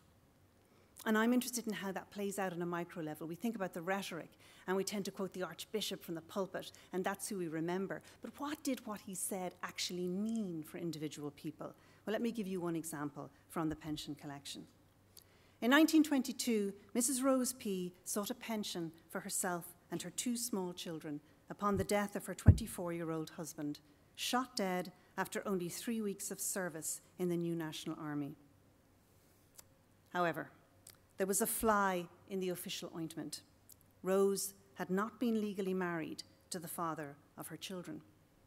Although the Irish Ministry of Defence pointed out that the British Army would have recognised her as a common law wife for the purposes of a pension, the new Irish dispensation was to prove its discerning credentials by refusing her and her children support. And her children ended up in an institution, literally. The price of the new state's moral imperative was to institutionalise exclusion, and we can see it played out in the archives, really wherever you look. Despite this negation, and this is the thing that actually moved me most when I looked at the file, it took them 97 pages to say no, by the way, and 2 years. But despite this negation, Mrs. P's legitimacy as a mother and her right to compensation for the loss of her breadwinner and life partner who had died in service of this new state, she felt no sense of rightful anger or expressed none at all. In fact, she felt fear, and she wrote begging the Ministry for Defence not to blow her social cover. Please don't tell my employer that I was not married to my husband and that I am therefore not a legitimate widow of the nation, because she feared, and probably rightly so, that she would have lost that very precious job she had in the county home. The gap between the ideal and the real was often left to women to negotiate alone and in fear. While the 1922 Constitution of the Free State honoured the commitment to equal suffrage, it did not prove effective at preventing the enactment of legislation throughout the 1920s and 1930s, which pigeonholed women's citizenship and undermined it in terms of employment, in terms of welfare, and in terms of even serving on a jury. Therefore, the right to be, if you like, judged by your peers was denied all women. The 1937 Constitution represented a high point of this gendered vision.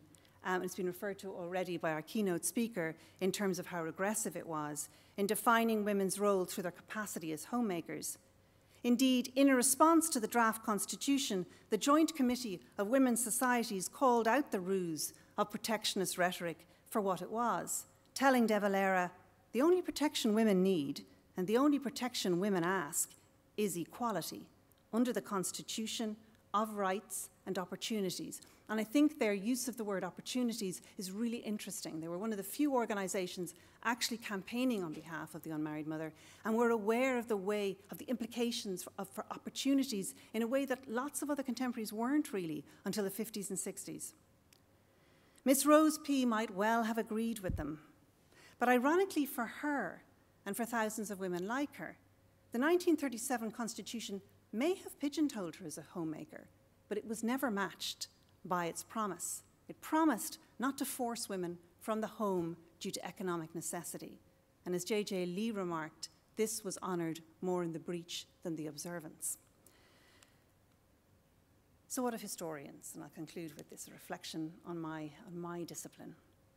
Saidiya Hartman, who works so imaginatively to reclaim the history of black women, when considering the challenge of writing the history of women slaves, asked, how does one revisit the scene of subjection without replicating the grammar of violence?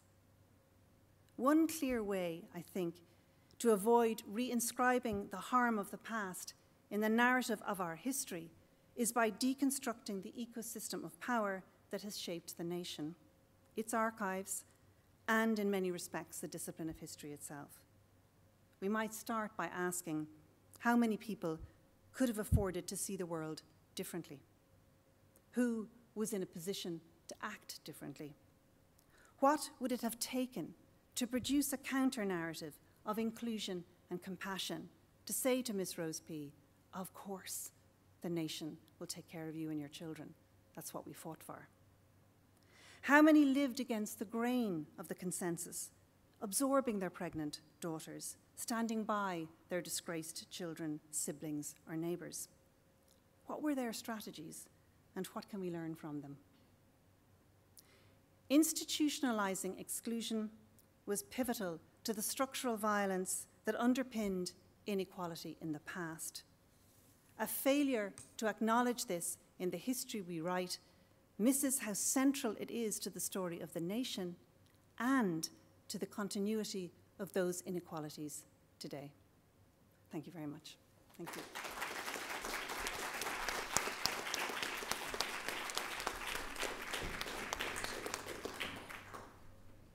Lindsay Byrne, thank you very much. Our next speaker is Dr. Teresa Reedy, a senior lecturer in the Department of Government and Politics at University College Cork, an expert on electoral systems. She will examine how partition impacted on who was elected and on what agenda in a partitioned Ireland. Teresa Reedy. Thank you, President, for the invitation to be here today. It's a great privilege. If I might, I'm going to take us back to one of the more technical aspects of politics, our electoral systems. People like me are usually only allowed out on election day, so it is a great pleasure to be here. At their core, electoral systems convert votes cast at elections into seats in Parliament. And this is the opening statement of nearly every book that's ever been written about electoral systems. But of course, we know that electoral systems do very much more than that technical function. Michael Gallagher and Paul Mitchell described the electoral system as the crucial link in the chain of representative democracy. And Pippa Norris has said that it is one of the most enduring decisions that a state can actually make about its political systems. Both statements, I think, have particular relevance for what happened on the island of Ireland. Proportional representation by the single transferable vote, which I should probably say at this stage is rather an obscure global electoral system, was the electoral system chosen for elections north and south at the foundation of the two separate political jurisdictions. Within a short number of years, PRSTV was rejected for use in Northern Ireland and replaced with first past the post, a majoritarian system, while PRSTV has actually become one of the defining institutions of politics in the Free State, later the Republic of Ireland. Importantly, the two systems in operation, PR and first past the post, have very different logics, principles, and objectives. But interestingly, they yielded quite similar types of politics, majoritarianism infused politics in both parts of the island in the early decades. But ultimately, these would change quite noticeably as the decades progressed. As society changed and political conditions evolved, PRSTV in the Republic proved itself an electoral formula that could reflect change, while first past the post in Northern Ireland often amplified underpinning divisions. The vibrant field of electoral scholarship has demonstrated concretely that the different families of electoral systems generate notable and variable outcomes, as happened on the island of Ireland. The electoral system adopted can impact upon which citizens are represented and to what extent, the composition of the party system, the common form of government in the state, and indeed government durability itself. Matt Shugart has also described how electoral system choice impacts on the broader concerns of politics, such as regime stability, democratic quality, and management of ethnic conflict. But indeed, it has also been shown that political context systematically shapes the effects of electoral systems. And it is useful to unpack some of these points in a short review of electoral politics in Northern Ireland and the Irish Free State. As early as the 19th century, it was understood that proportional systems generated more equal representation, giving a closer relationships between the votes cast for a party and the number of seats it received in Parliament. But the accepted downside of that was also recognised, and that was in the form of more what was then considered to be unstable government, coalition government. Of course, we have revised these views somewhat in recent decades. Majoritarian systems provided a more imperfect relationship between votes cast and seats won, but it provided enduring and stable government as the early theory went. These central propositions were formalised into theoretical models in the 1950s by the French political scientist Maurice Duverger. Duverger classified party and government consequences as the mechanical effects of electoral system choice, but he also elaborated on the psychological effects of electoral system choice, and these were the ways in which both voters and political parties reacted and changed their behaviour and fitted it to the type of system which was in place. And one of the kind of important ones here is the idea that party entry into the system is quite difficult in a majoritarian system, and that creates all kinds of disincentives for people to set up political parties because their chances of success are so much the lesser. Now, these are not laws, as we might say in the natural world, but they're as close to laws of as we get in political science. So, for example, we know that the effective number of political parties in majoritarian systems is usually about 2, just over 2, whereas in PR systems it tends to trend closer to 4. Northern Ireland and the Irish Free State provide a fascinating comparative case study of the outcomes of different electoral systems in operation in neighbouring but substantially different polities. In the early decades, these two systems delivered unusually similar majoritarian politics with a small number of parties and single-party governments, but they tracked in very different directions as the decades passed. Coming to PR in Ireland, John Coakley in his many publications provided a valuable overview of the reasoning and decisions that led to the introduction of PRS-TV in Ireland. It was adopted first for selected constituencies under the Home Rule Act, for local elections in Sligo in 1918, and then latterly for the whole country. And of course it was chosen for parliamentary elections in the Northern and Southern Parliaments under the Government of Ireland Act in 1920. Interestingly, the selection of PRS-TV as the electoral system for Ireland was largely uncontroversial. Discussion of electoral reform had actually been quite widespread across Great Britain since the middle of the 19th century, and there were quite considerable concerns expressed about minority representation. But momentum for change actually also took hold in Ireland. An Irish branch of the Proportional Representation Society was established, and Basil Chubb has highlighted the attendance of Arthur Griffith at an early public lecture in 1911 as being decisive in shifting Sinn Féin support in favour of the system. The representation of minority interests that was offered by PRS-TV persuaded Griffith that it could work effectively for the complex politics of early 20th century pre-independence Ireland. The widespread use of PR across new European democracies to deal with class, religious and linguistic cleavages, and the fact that it was not used in Britain were also cited as important indicators of why it was embraced by Sinn Féin. The only voices in opposition to PRS-TV came from the Ulster Unionist side, and their opposition was rooted in the view that it was un-British. Indeed, in 1885, I found a quote from Gladstone where he described STV as artificial, not known to our usages and history. There were strategic considerations at play in the thinking of British administration and its support for PRS-TV at elections in Ireland.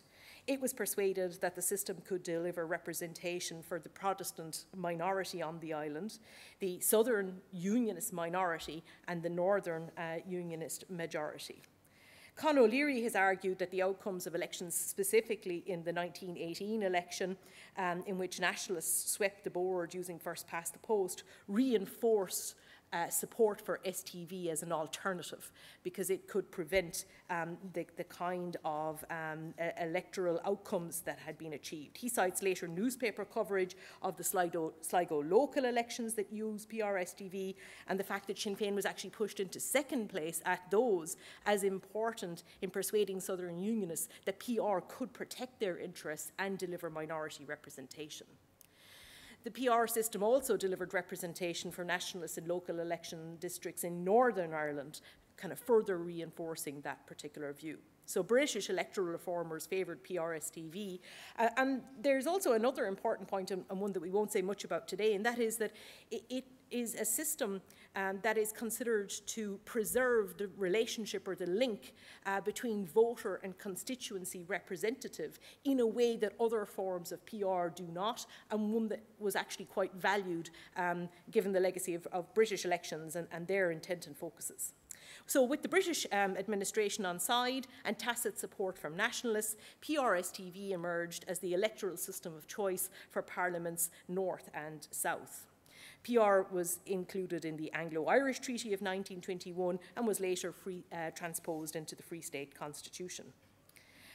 Several histories that address the choice of PRSTV remarked that it was selected at the time because it was the only version of PR that was actually known to the people who were writing the treaties and the constitutions. I'm not entirely sure that that's fully borne out. Jolie notes that there were concerns expressed during the writing of the Free State Constitution that PR might lead to an excessive form of multi-partyism and unstable government. And he goes on to provide, Jolie goes on to provide a long quote from Erner on a similar point. So whether they did or did not know that there were other forms of PR, the framers of the Free State Constitution and indeed of the preceding Anglo-Irish Treaty were aware of the potential implications of the choice of electoral systems, so the consequences were known and understood. The early PRSTV elections, especially in Southern Ireland, later the Free State, tell us very little about the system, and indeed that's somewhat true in Northern Ireland as well.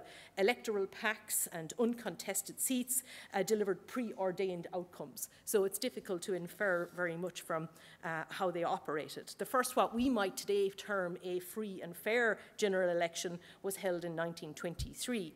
It used PR, which was mandated in the Free State Constitution, and the STV part actually only came along later in the Electoral Acts in 1923. The Dáil consisted of 153 TDs elected from 30 constituencies with district magnitudes, and that just means the number of parliamentarians to be elected from each constituency between 3 and 9. And district magnitude matters because in general we know that the higher the district magnitude, the more proportional the outcome of the election. So the closer the relationship between the votes cast for a political party and the number of seats that the party wins.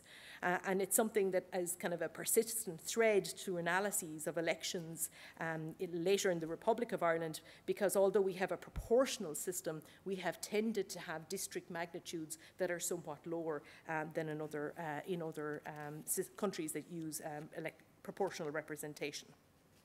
A minority single-party government was installed, albeit one that was able to act as though it had a majority because of anti-treaty Sinn Féin abstention. Several new and splinter parties formed in the ensuing years, reflecting one of Duverger's psychological effects that party entry is easier in a PR system. However, most failed to mount serious challenges at later elections and indeed faded from politics or were absorbed into existing parties. The first 1927 election substantially defined the party system in the Free State later Republic as we know it today, with Fianna Fáil's early performance setting the ground for its later dominance, and the second election resulted in many of the smaller parties losing their seats and they would not return to Parliament. The effective number of elective parties is a measure of political fragmentation, and this was above 4 until about the close of the 1920s. Now, this is a measure that covers the number of political parties, but also their relative size in Parliament. So it speaks to political fragmentation. New party entry was a feature of elections in the 1940s, but it was actually not again until the late 1990s that we were to return to fragmentation levels above 4. The Republic of Ireland had a 2.5-party system for most of the 20th century, an outcome that is generally more commonly associated with majoritarian electoral systems. There were periods of electoral change, but the Fianna Fáil, Fine Gael, Labour core at the heart of politics usually reasserted itself. That is until the early 21st century, when we now say that politics is mean reverting no more, and indeed we look at a very different kind of party landscape. In many ways, the Free State provided a rare inversion of Maurice Duverger's propositions. It began with a multi-party system that Peter Mayer described as polarised pluralism. It drifted towards a 2.5-party system for much of its lifetime during the 20th century. And then by the 1990s, we see the seeds of a more fully fledged multi-party system starting to emerge in the system. No one form of government predominated, but single-party governments were a regular feature until 1989. And we often gloss over the detail of governments in the kind of early decades of the state, and we think about kind of perpetual Fianna Fáil government, but I think it's useful to remember that some of those governments were minority governments, not majority governments. So some elements of a majoritarianism infused politics, but it was not all pervasive. PRS-TV was designed into the politics of the Free State to provide representation for the minority Anglo-Irish community, and it did achieve that, at least for a time, through the university seats and the electoral rules. Joe Lee, though, notes with some irony that the first minority saved by PRS-TV were actually anti-treaty Sinn Féin, who would surely have been eliminated had First Past the Post been in use. Minority voices were accommodated within the politics of the Free State, but it indeed would be wrong to assess the Free State as a place where proportional representation delivered consensus politics and sensitivity to minority rights and needs. And we only need to look to Professor Erner Byrne's contribution to really reflect more on that. On balance, PRS-TV, operating in a largely homogenous polity, provided majoritarian form of politics. The dominant group was able to impose its values and preferences on the whole. The Anglo-Irish community did not organise effectively in politics. Some left. Some were absorbed into other political movements, and their distinctive identity faded from politics over the decades. Furthermore, a reduction in the district magnitude in 1935 created a form of electoral threshold that kept political fragmentation lower than it might otherwise have been. Diarmaid Ferriter has also written about an inclination among politicians and political parties in the early decades of the state to diminish differences between themselves. Levels of electoral integrity in the Free State were moderate. Malapportionment was largely absent due to constitutional constraints, but bouts of gerrymandering were not unknown all the way up until the 1970s. Political context matters, and the electoral system for a long time delivered broadly proportional outcomes, reflecting the conservative, quite authoritarian, if stable orientation of the vast majority of the electorate in the Free State. Electoral engineers employed a different system and different approach in Northern Ireland, one that also led to majoritarianism infusing elections, politics and policy, but in a more comprehensive and indeed stifling way. Elections to the Northern Parliament, known as Stormont elections, were first held in 1921 using PRS-TV. Unionists won 40 of 52 seats in the Parliament, while the divided Nationalists picked up just 12 or 23% of the seats on more than 30% of the votes, giving a clearly disproportional outcome at the election. Disproportionality declined somewhat at the 1925 election, and the Ulster Unionist Party dropped to 62% of the seats on 55% of the votes. And many identify that loss in support as being very important in informing and shaping the decision that would see PRS-TV being rejected for parliamentary elections. PRS-TV was replaced with First Past the Post, first for local elections in 1923 and for parliamentary elections to Stormont in 1929. This change has been described as a flagrant abuse of power. First Past the Post is a majoritarian system, and it delivered extreme majoritarian outcomes in Northern Ireland. In the first election using first past the post, the UUP took 72% of the seats with 51% of the vote. And it's widely argued that the decision to abolish PRSTV served both partisan but also importantly class interests in the unionist community.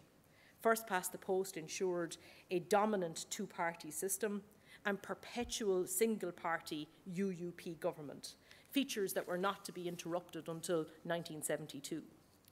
John Coakley has been to the fore in demonstrating that the adoption of first past the post reinforced the bipolar character of the party system. And many have also emphasised that it diminished the risk of intra-block fragmentation. In addition to the choice of electoral system, the wider abuse of electoral laws, gerrymandering and malapportionment meant that elections in Northern Ireland for many decades had what we would today describe as quite low levels of electoral integrity. Indeed, this point was made by Professor O'Leary in his many works and also touched upon earlier today. And he has argued that although Northern Ireland had formal democratic rules, the operation of these rules in practice leads to very qualified assessments of the nature of early Northern Irish democracy. So in concluding, if I might return to the opening statement of Michael Gallagher and Paul Mitchell's definitive book on the topic of electoral systems, they open with the statement, "Electoral systems matter." They do indeed. And it is also true to say that their impacts and logics are mediated through political culture, the underpinning cleavages that shape politics, and also electoral laws. In Northern Ireland and the Free State, PRSTV and First Past the Post facilitated the dominant community in imposing their will for many decades. Majoritarian spirit dominated in both jurisdictions. But one political system had legitimacy, the other did not. In Northern Ireland, a majoritarian electoral system was chosen specifically to limit minority representation and to shore up integration in one particular community. It was also combined with notable abuse of the principles and laws of electoral integrity. In the Free State, the much smaller minority community achieved political representation and voice, initially disproportionately larger than their electoral weight. The 1937 Constitution designed out some of that electoral advantage for the Anglo-Irish community, but their lack of political organisation also contributed to the diminution of their representation over time. As the decades progressed, PRSTV delivered election outcomes with much lower levels of disproportionality than that of First Past the Post in Northern Ireland. And importantly, PRSTV is widely supported by the electorate. Voters rebuffed proposals to change the system to First Past the Post in referendums in 1959 and 1966. The Fianna Fáil proposals were robustly opposed by all of the main opposition parties, who argued that the country would end up with perpetual Fianna Fáil government. Blay and Massicott described the PRSTV system as giving maximum freedom to voters, freedom that voters in the Republic have refused to relinquish. Despite 2 referendums, several serious reports, and indeed a constitutional convention looking at the matter, there are no serious signs that voters can be persuaded to surrender the great electoral power that the system confers upon them. And of course, Northern Ireland has returned to PRSTV, having sundered it some decades earlier. So historians and political scientists have tended to focus on different aspects of the impact of PRSTV in the Free State, later Republic of Ireland. But there is widespread agreement that the electoral system choice was central to the enduring political stability that was achieved. But indeed, equally in Northern Ireland, there is general agreement that the majoritarian outcomes delivered by First Past the Post exacerbated embedded community division. Thank you.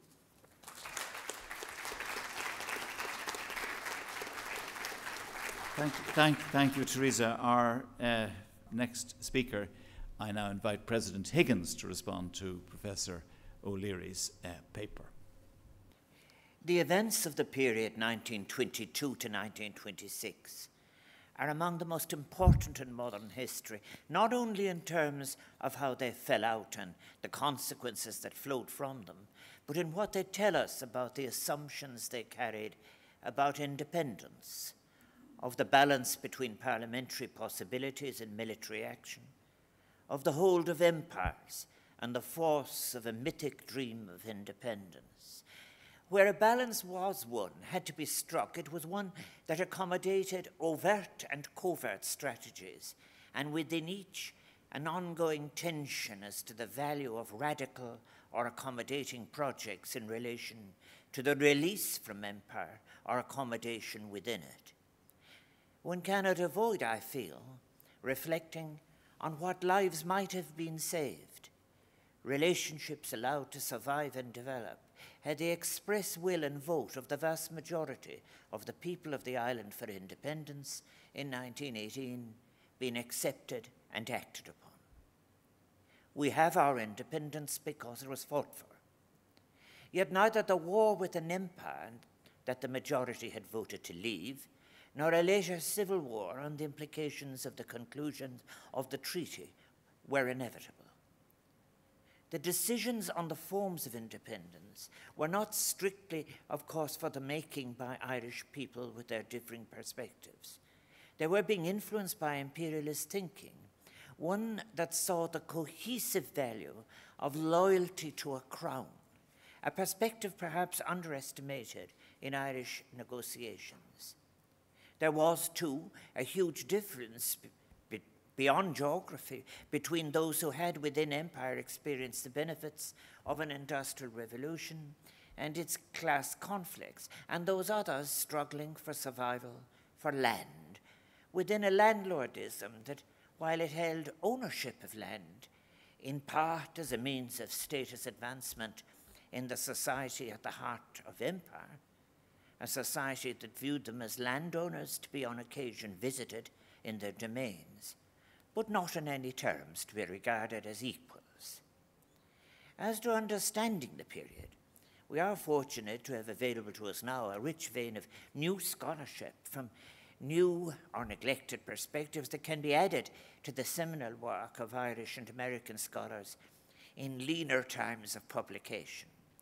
In preparing my own contribution, I've drawn on some of these, having had, of course, now the benefit of a brilliant scholarly informed original paper from Professor Brendan O'Leary of the University of Pennsylvania and excellent responses from Professor Henry Patterson of the University of Ulster, Professor Lindsay Erner of University College Cork, and Dr. Teresa Reedy, also of University College Cork. I have been enormously indebted to Elaine Quillanon's work on the diaries of Joseph Campbell, 1922 to 1923, entitled As I Was Among the Captives, published as part of the Irish Narrative series, edited by the late Professor David Fitzpatrick. I immediately state a personal interest, as my father, John Higgins, was interned in Tentown in the Curragh and released at the same time as Joseph Campbell in December 1923.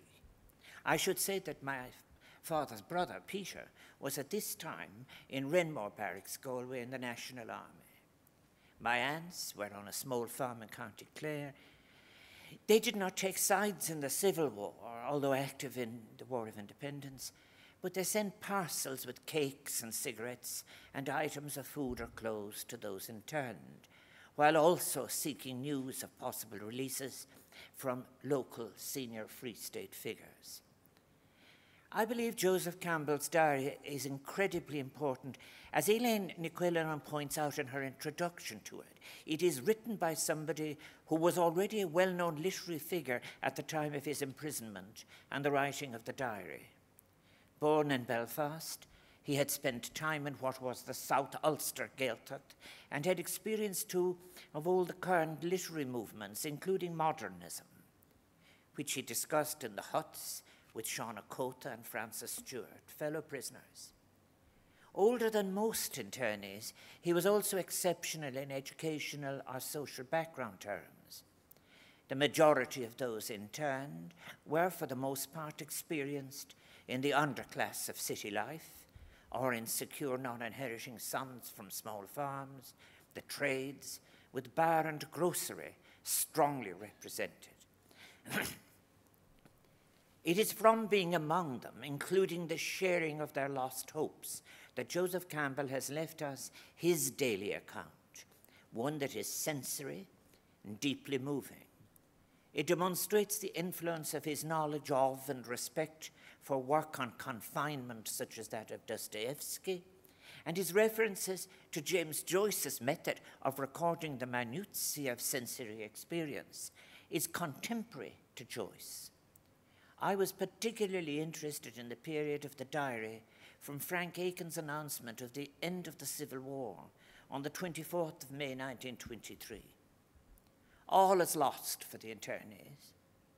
On the 3rd of June 1923, there is an outburst of recrimination as to past bad leadership and tactics from Sean Cota, himself, of course, a diarist in the Irish language. However, it is the experience of the month-long, unsuccessful hunger strike in 1923 that reveals most the vulnerabilities on the part of internees and the incredible cruelty on the part of those running the internment camp. For those incarcerated and who have lost, what concerns them most in 1923 is the uncertainty of their position. Rumours of release circulate.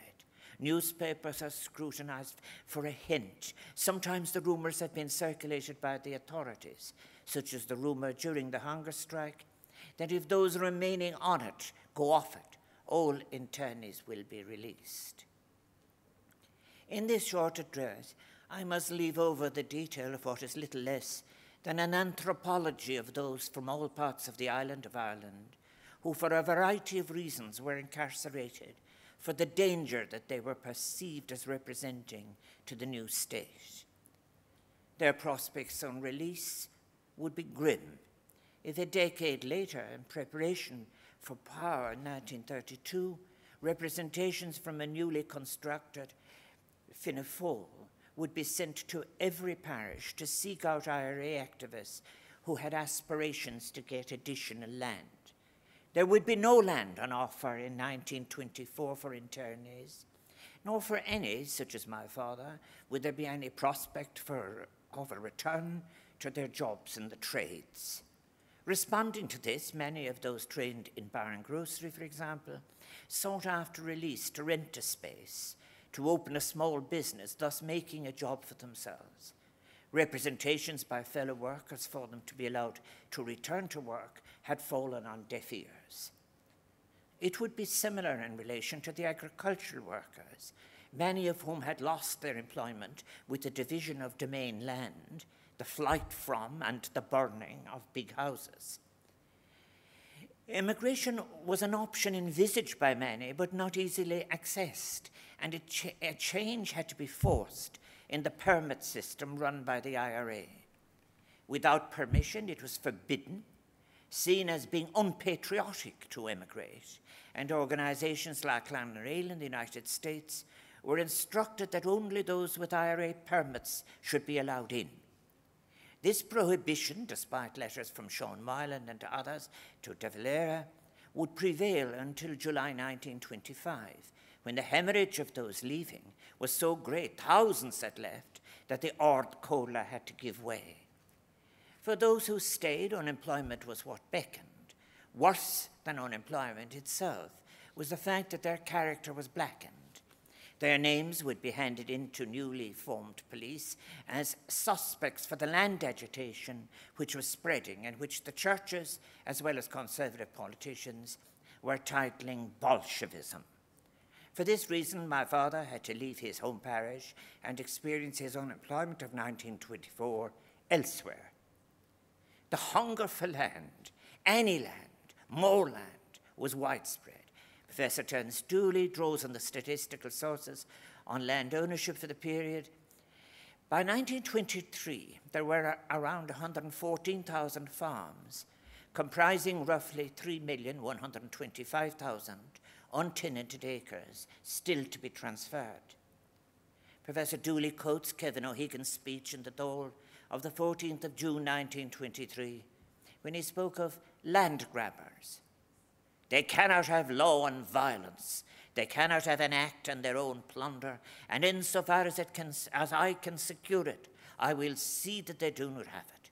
And by the time this bill reaches its final stages, I hope to be able to assure the Dáil that there is not in any county over which we have, for the time being, responsibility and jurisdiction, 1 acre of land in the possession of any person but the legal owner.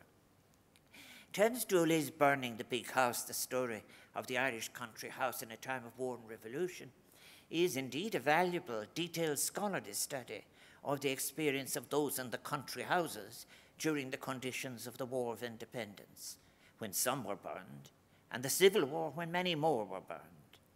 The context in which the occupants of those houses found themselves is well traced. However, the immediate threats of the 1920s have to be placed in a larger and longer context of decline that begins with the first of the Land Acts in 1881.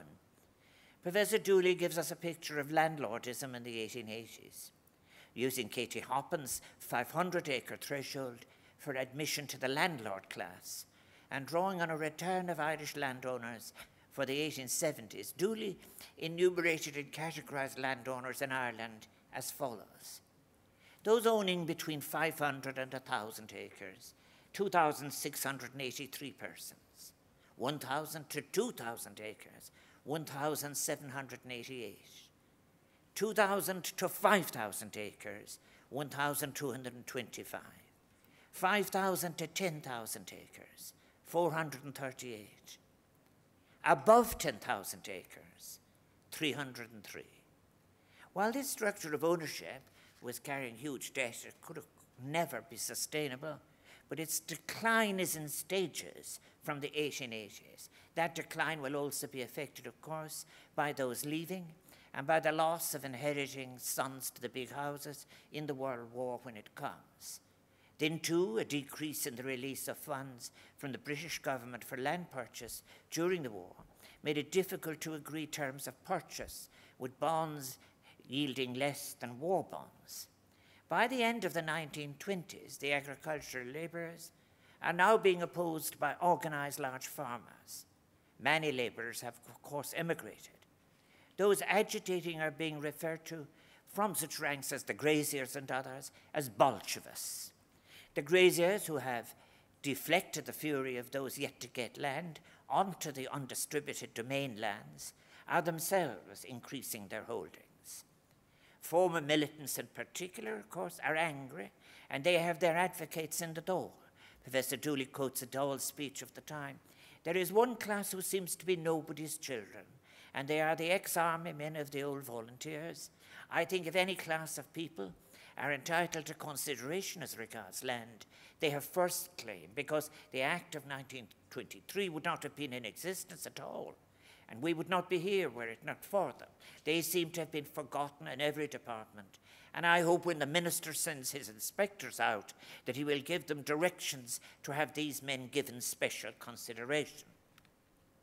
How much land was involved? We do know, Professor Dooley tells us, referring to the British government's 400-page return of untenanted lands in the rural districts of Ireland in 1906, that distinguished 1,679 domains, on which there was, he puts it, a mansion, and calculated that their owners, the vast majority of whom were aristocrats, as defined, with a respectable smattering of gentry, clergymen, merchants, and professions, who continued to hold approximately 2.6 million acres of domain and untenanted lands across the 32 counties. To quote Dooley, "Big houses did not look out of place as long as they continued to be surrounded by hundreds of acres of domain and parkland." By way of contrast, and the contrast explains much in relation to land hunger and land agitation, it is worth noting that by 1917, of the 572,574 holdings in Ireland, 112,787 were less than 1 acre. 123,129 holdings were comprised of more than 15, but less than 30 acres. Land hunger was, of course, a constant in the 19th century. George Birmingham could write of a shopkeeper replying to his question as to how the vote on Home Rule had gone in the Commons last night. The reply was quick: "To hell with Home Rule, it's the land we're after." While politicians in Dublin hurled abuse then about forsaken principles and fealty to the British Crown, in rural Ireland people waited for the sanctioned transfer of their farms, and many more for the redistribution of untenanted and domain lands. Some became impatient, as Dooley notes, at the beginning of the truce period. The county inspector of Tipperary reported, "The hunger for land is great. Those who are landowners want more, while those who have none and who have been gunmen believe that the estates of loyalists such as Kilroy, once cleared, will be divided amongst them." Standing as background, then, to the events of 1922-26 are a number of forces that could influence the choices made, policy and responses to a change that was imposed rather than chosen. Of these, the hunger for land is prominent. Yet there is too the huge variation in what is sought as independence. There was an obvious difference among those seeking it as to the means by which it would be achieved. It was not a binary choice between parliamentary or military means. Within each was a spectrum of radical or accommodating positions and projects in relation to achieving an exit from empire. Development of a policy of full separation on the release or the releasing of any of its dependent parts were not an attribute of empire, even when formally conceded. Institutional legacies are left not perceived as any detritus by those who now hold power, but rather as essential aspects of a gifted modernization that is not to be questioned.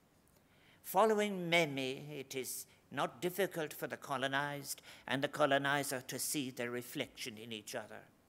The insults exchanged in the Civil War demonstrate this with a former comrade, now an enemy. It can be seen as the reflection of the colonizer that is lodged in both former comrades, now fighting antagonists, who previously avoided this lodgment in each other by having a shared enemy. A striking feature of those in turn, too, is their marginalization, be it in terms of their occupation, their language.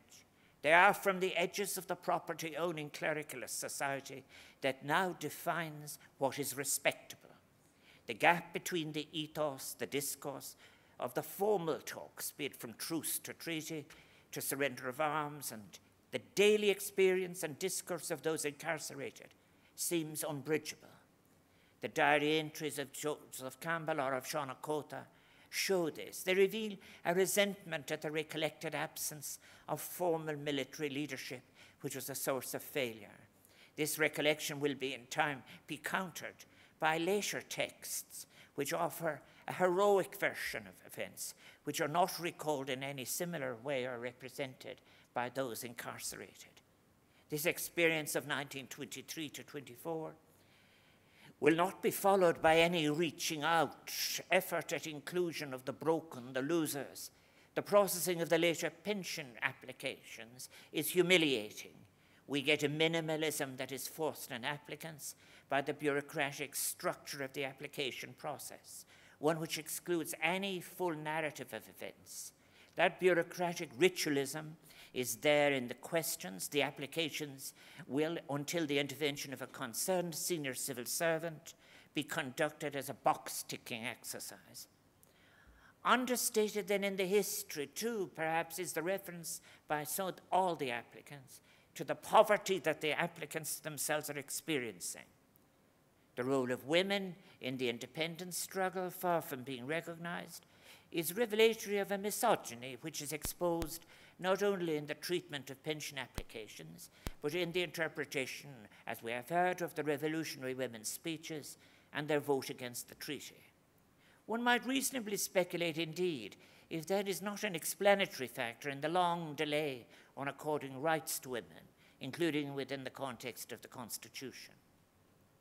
Is there any evidence of a transcending vision, such as that allowed in the democratic program of the First Dáil? The vision that predominates is for the stability that is necessary for property ownership, acquiescence in clerical control, respectability in the person, the family, the community.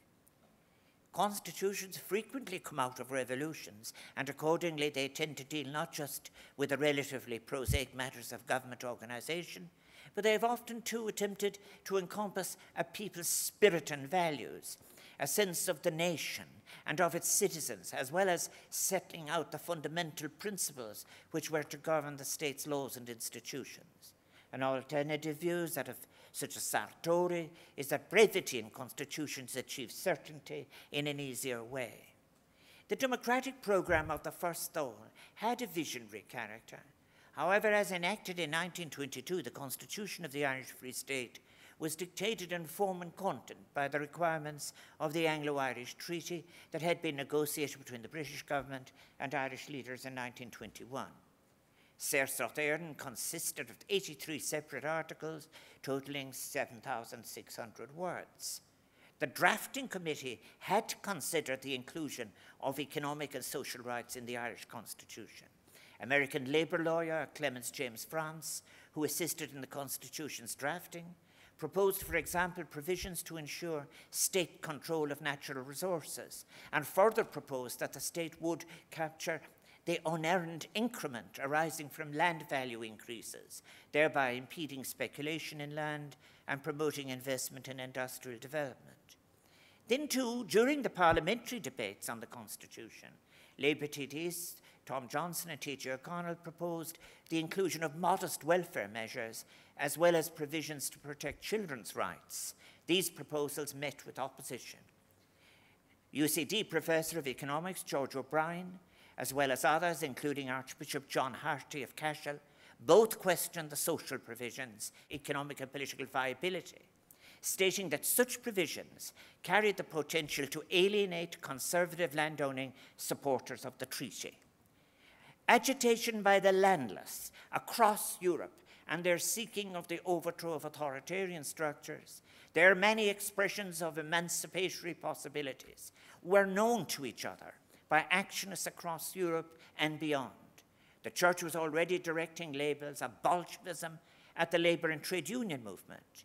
Tom Johnson's or Labour's condemnation of non-judicial executions brought, by the way, not any thanks, but death threats from Liam Lynch on behalf of anti-treatyites. Issues of land remained omnipresent. The Land Commission continued to redistribute farmland in most of Ireland, with untenanted land subject to compulsory purchase orders. Lands which were normally to be divided out to local landless families, but in the execution this was applied unevenly across the state, with an emerging movement from IRA networks claiming that they who had driven out landlords were being ignored. As to the 1922 Constitution itself, British law officers operating under Lloyd George's government had further objected to what they called the Soviet character of the Constitution's declaration of economic sovereignty. Ultimately, in what can only be interpreted as a significant missed opportunity with lasting and far-reaching consequences in Irish society for decades to come, but in so many senses unsurprising, the provisional government dropped the offending provisions. As to social policy, then the 1922 Constitution was limited to two programmatic declarations only, one specifying a pre-existing right to elementary education, Article 10, and the other providing for the possibility of state ownership of national resources, Article 11.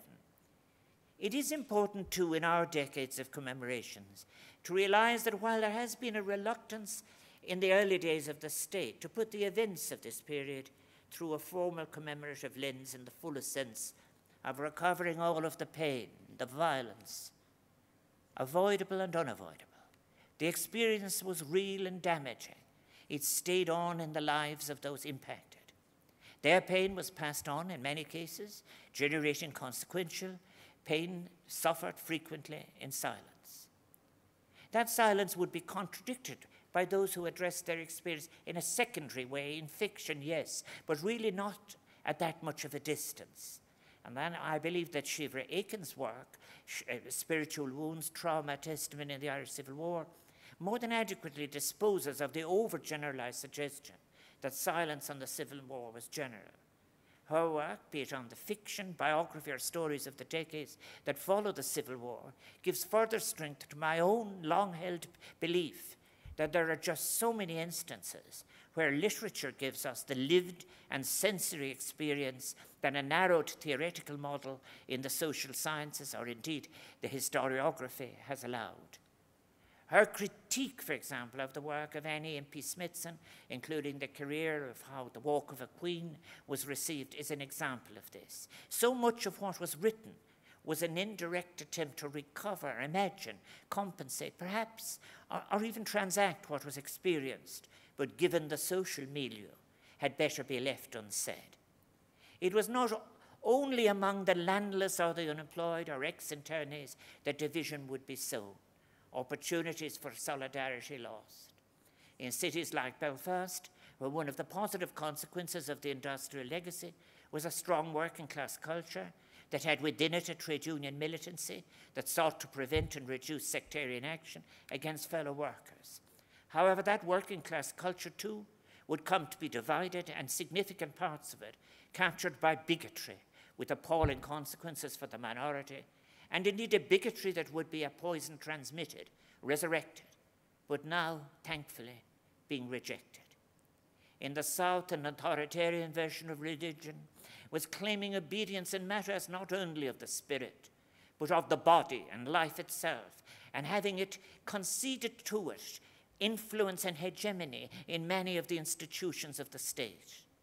The appalling 1930s would be indeed a carnival of reaction, small-mindedness, repression, and abuse.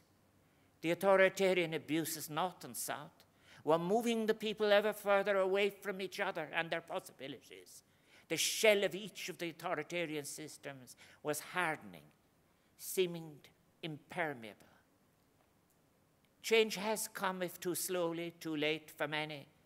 We must welcome and sustain those cracks that have let in the light, that have led to communities beginning to see and understand the incubus for violence which these authoritarianisms constitute. We are ceasing to see the necessity for abuses to be directed at each other. We are beginning to appreciate the need and satisfaction and joy that comes from narrative hospitality and decency and discourse. All of that is precious. It is what offers hope. Garamila Mahaki, thank you.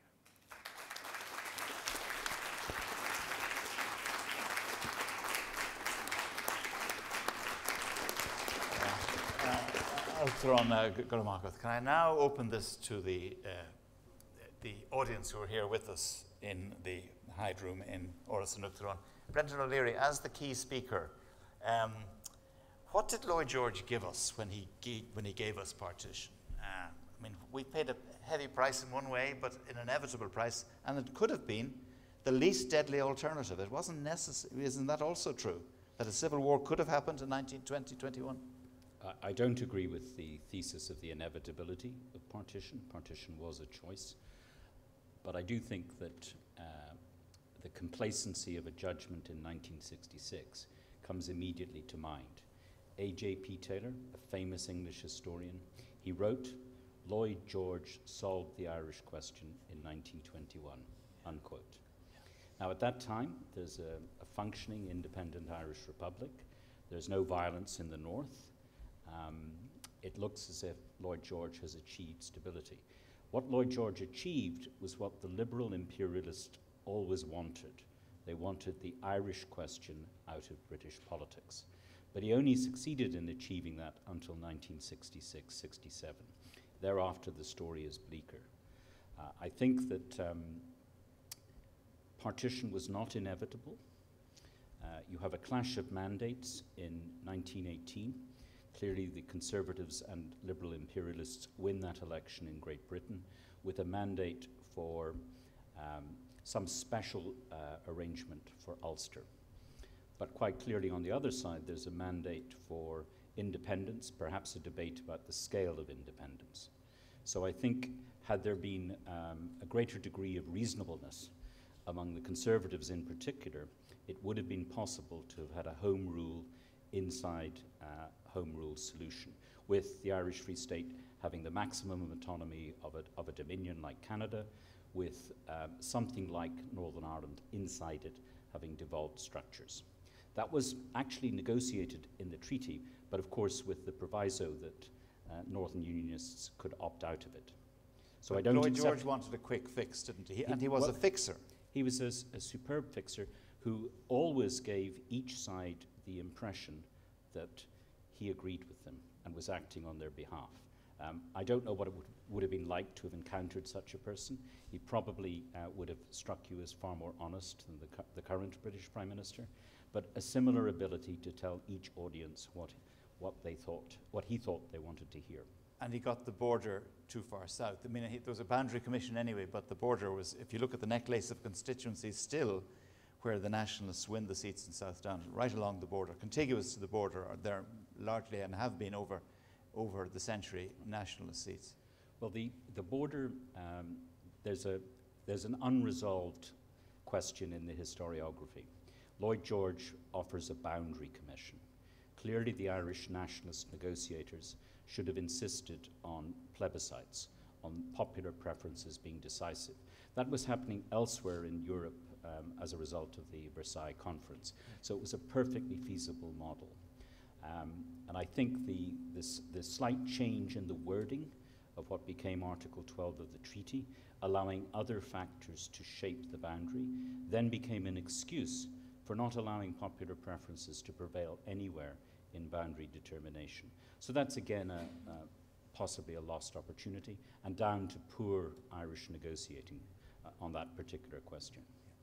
Teresa Reedy, given that the Ulster Unionists felt besieged, and they then did have a 2-to-1 majority, which was built in deliberately, wasn't it in one way politicians seek power?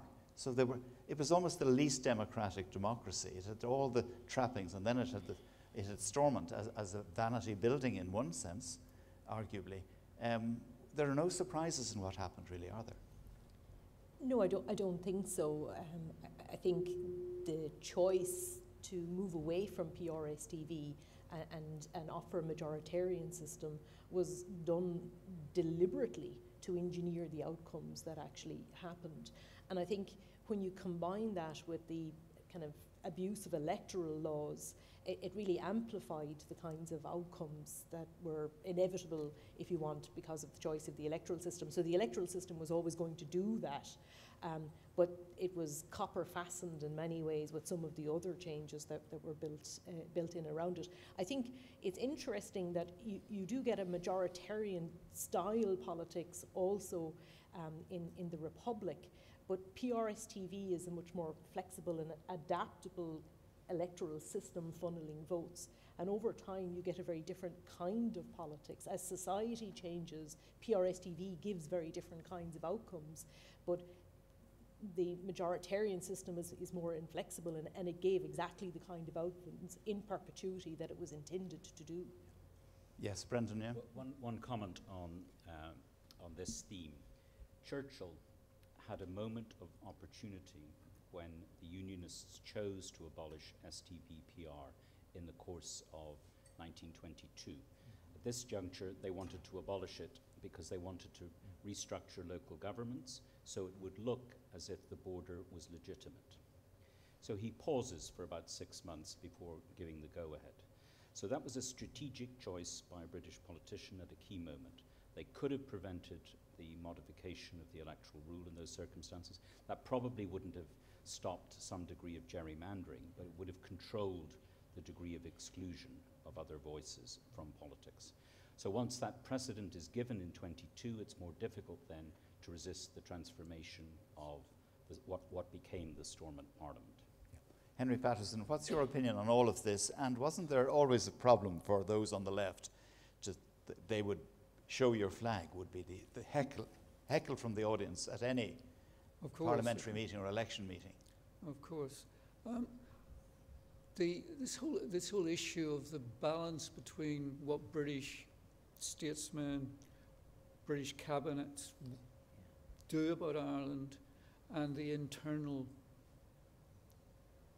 regional balance of political and social forces within the broader Protestant unionist communities. I think myself and Brendan will differ on this, because fundamentally I think if you look at what happened within the British cabinet when you get the ceasefire in 1921 and the beginning of negotiations between the British state and the leadership of Sinn Féin. The immediate pressure of Lloyd George on Craig is to go in to some form of dominion, home rule, in the greater imperial interest. But Craig isn't interested in the greater imperial interest. He's interested in maintaining the power that he's established with British assistance, but fundamentally on the basis of that class alliance which was built up really from the 1880s when these issues first emerged. And I mean, the problem for people on the left in the shipyards then, or in other places of work after it, during the history of the Northern Ireland state, it varies from period to period. There's a big upsurge of support during the war, again in the end of the 1950s. So it depends on the broader conjuncture. I agree with Brendan when these other issues to do with whether or not we're talking about in 68, and I remember 68 well being involved in these things, whether we're talking about reform of the Northern Ireland state, which we ultra-left people in student organisations dismissed as not enough. We thought it would open up a broader transformation of both states. How naive we were, how naive. I should have known better, because these are my people. The people on the picket lines against our marches were people like my aunt and uncle, cousins, people like that. But basically, partly, I think, because if you went to a state grammar school like I did, the only Irish history I knew before I went to Queen's in '66 was 6 weeks on Grattan's Parliament and the Irish Volunteers. So in a way, I was easy meat for somebody like Michael Farrell, and Michael Farrell's view of the world, which I shared for at least 6 months. You were in the People's Democracy then, were you? I was in People's Democracy, I was, the ultra... The original PDs, by the way. Oh, the ultra left. People's Democracy, there was a time when... Lindsay, what's your opinion of the road then, the voices of women in all of this? Because that you brought out in your own paper, admittedly about the South and pensions and all that. Their voices were really ignored for so long, weren't they? Yeah, I mean, I think that's kind of complex because class is so important as to which female voices you were going to hear anyway. I think that the biggest loss, in a sense, were all those lived experiences and what kind of a state might have been shaped had they had, any space for those experiences to have been heard. And also I think what I'm interested in, I suppose, is the way on a day-to-day basis a lack of representation for women and broader experiences impacted on people's, whether or not you're going to get a pension, whether or not you're going to have to complete a pregnancy that for you is difficult to do, or whether or not you're going to end up in an institution or have an illegal adoption. So there's sort of, for me, they're all connected, and we tend to write a history that puts that as chapter 9. But I think it's fundamental actually to the way in which control and power was meted out in the state, and the kind of the political dispensation is really important to that. President, you again mentioned, as you have at earlier Machnamhs, the importance of literature and the voice in fiction to hear some of the voices we haven't heard from the historians. Would you like to expand on that? I think when I referred to it previously, it was in the context of immigration, I remember, is that if you want to get the feel and experience of immigration in its many different forms, you find it in Irish literature.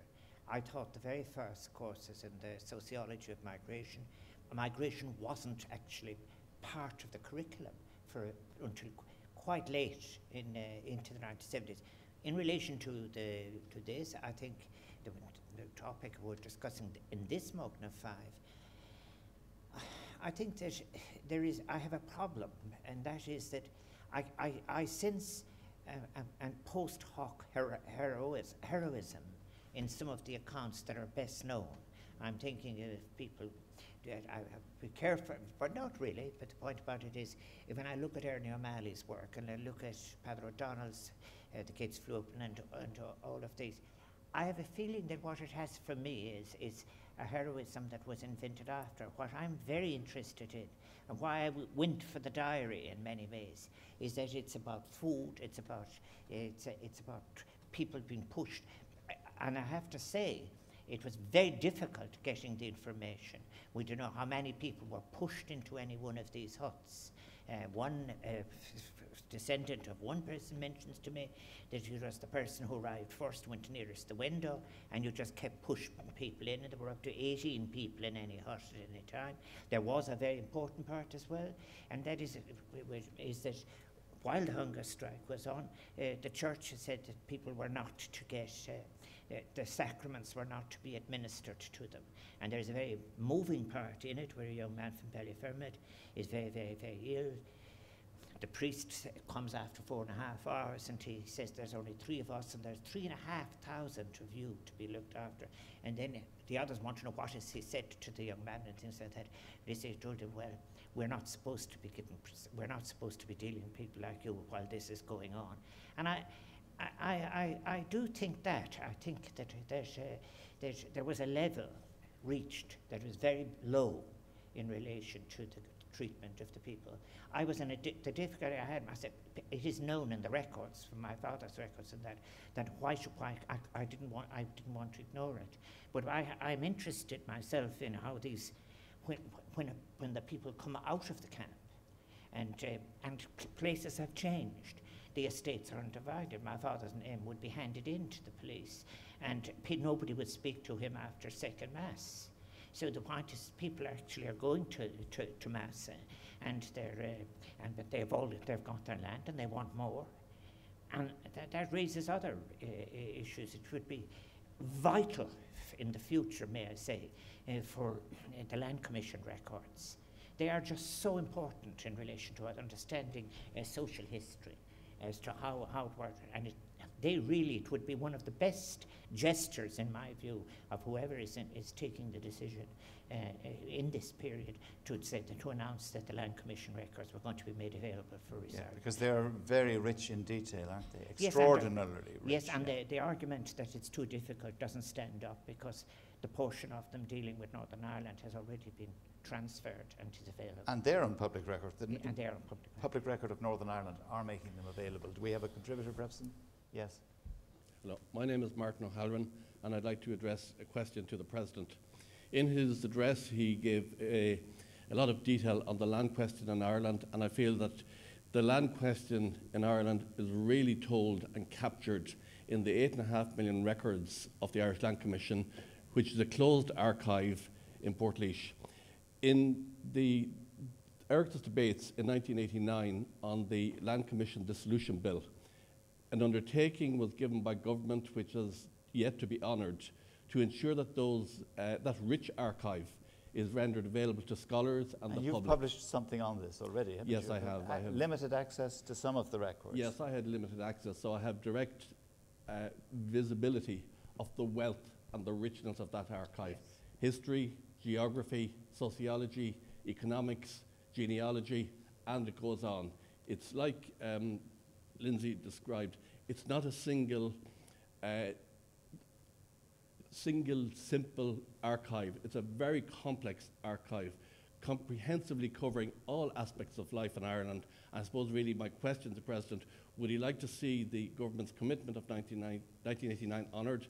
And would the centenary of the enactment of the 1923 Land Act on the 8th of August 1923, which is just a little bit over a year away, be the appropriate event to mark the deadline, yes. The deadline to ensure that this is honoured and that some progress is achieved. Yeah. President? Yes, I completely agree, and I think the choice of date and the centenary of the 1923 Land Act would be perfect, and it would be a very significant, substantial contribution towards commemoration. And you're right, it was only when one looks, for example, at the Limerick Rural Survey later, and you look at as I said to these young farmers, when they're wondering, saying that even labourers are better off than, because you only have one person inheriting. And in relation to women, you have the category in the census relatives assisting, the idea.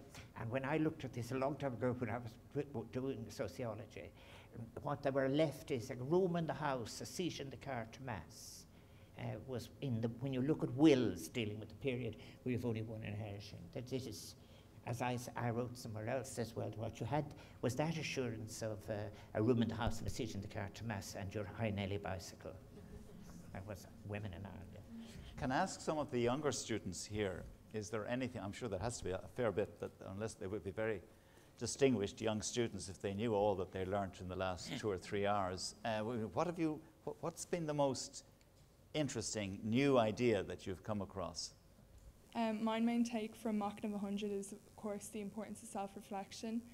And as Professor Lindsay spoke about how women were viewed during the Civil War in the 20th century, what really resonated with me was the roles in which women were expected to play as homemakers, and if they went against this role, they were shunned by society. Also, the roles that women played in Ireland's fight for independence really had a huge impact on me, and I find the fact that they were expected to return home as homemakers, even though they had such an impact on Ireland's fight for independence, I find hard to believe, and how their experiences were not heard. It also allowed me to reflect on how much our society has changed since then, in terms of how women are viewed in society and how women are viewed all around the world. Thank you. Anybody else from the younger students there? Yes. Sorry, just stand where you are. Yeah. Just. I'm Lily Dwyer, and I think the most important thing that I've taken away today is the electoral systems and their effect on kind of how our country works and how the politics in Ireland work. I think it was really interesting to hear about proportional systems and how they created more representation, and about how disproportionality decreases with certain systems. And I think that, especially among our age group, it's important for us to be able to have an understanding of that, not just knowing about it, but actually being able to understand it and kind of take it in and use it to kind of form our own opinions, rather than just going by what's in our books or what we hear other people say. Right. Thank you for both of those. Lindsay, do you want to comment on that? Oh, just when I hear their feedback, I just think the future is safe. Sorry, but you're both so articulate, and you really just took such great points from the papers, and it's fantastic. It's just fantastic. That's all. Sorry, yeah. I was just and so the importance, of course, of history at second level is, and at all levels in our schools is important, isn't it? Mm. Brendan, yes. I'd like to make 2 comments on proportional representation, since you've given an opportunity. Teresa gave a very good and accurate exposition. I think that the term first past the post is complete propaganda. It implies there's a fixed post which the horses have to race by, and the horse that gets past the post first wins. It sounds fair. That's an absolutely inaccurate description of the system, because the winner could have 2% of the vote, they could have 98% of the vote. It's the winner who takes all. There's no fixed post. So the correct way to describe the system, in my view, is winner takes all. And that describes the mentality as well. Winner takes all of available power. Point 1. Point 2, the South can learn from the North. The North learned from the South that it was better to have proportional representation. It took a hard learning, a civil war. But we can now learn from the North if we're Southerners. In the North, they have uniform district magnitude. You heard Teresa describe that. So each constituency returns the same number of people. That means there's no favour shown to the larger parties. Here in the South, there are still plenty of districts with only 3 candidates elected. And that's unjust, improper, disproportional. So any future Irish Electoral Commission has to have uniform district magnitude as its first priority. But thank you for giving very me fond the of opportunity. It's very fond of county boundaries as well, the Irish electoral system, because of loyalty to counties and county boundaries are colonial jurisdictions, which this state need not respect, except in GAA. Yeah, well, it was the GAA which popularised them, indeed. And they have been major obstruction to proper planning, or regional planning, or meaningful participatory planning. Yeah, but they're in the Irish mind. They'll be very hard to dislodge. They're there. True. They're part of the furniture. True. As well. I think we could certainly increase the district magnitude. Yes. While still respecting the psychological attachment that people have to county boundaries. Yeah. So how about finally, Henry Patterson, before going to Machnamh 6, which I do want to ask the President about what shape that will be, but what about the way the centenary has been marked? You are part of the advisory committee in Northern Ireland about the centenary of Northern Ireland itself. How has that panned out in your view? Well, it's two aspects. The committee itself, pretty wide range of viewpoints on the formation of the state, the behaviour of the state. But we work well together. I think we achieved various things that we achieved.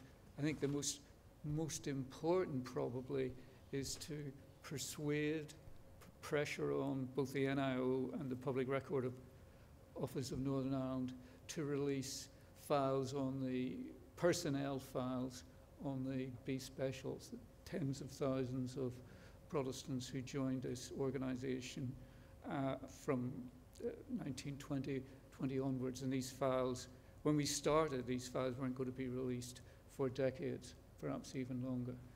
And so we've got, they're all going to be released. This would be sensitive files too, yeah, for some sensitive people. files. Yes. Sensitive files. So that's we produced a book, centenary book, which has got some really good essays. Some of I mentioned Conal Parr. Conal Parr's great book on basically a Protestant working class imagination as manifest in various playwrights from the 20s through until today. He's got a great piece in it, and there are a lot of young scholars. It's the most recent research in that book. The broader, it's been pretty predictable, low-key, but low-key. There's been a lot of quite interesting stuff going on in local communities. So we've done a lot of... love of place is a very important matter, isn't it? Yeah, and things work out very differently. I think John White pointed out a long time, it's a small place, but the differences between like where I was brought up, North Down, and Strabane, Sion Mills, these border areas. I didn't understand them. So I mean, things like that, and that came out in the way the commemoration was dealt with. I saw that at grassroots level. So there's a sort of mixture. And before going to the President on Machnamh 6, anybody in the audience want to talk about the phenomenon of Machnamh itself and how useful they found it or otherwise? Yes? Your name is? My name is Derda Machnamh, and the History Teachers Association as well, aren't you?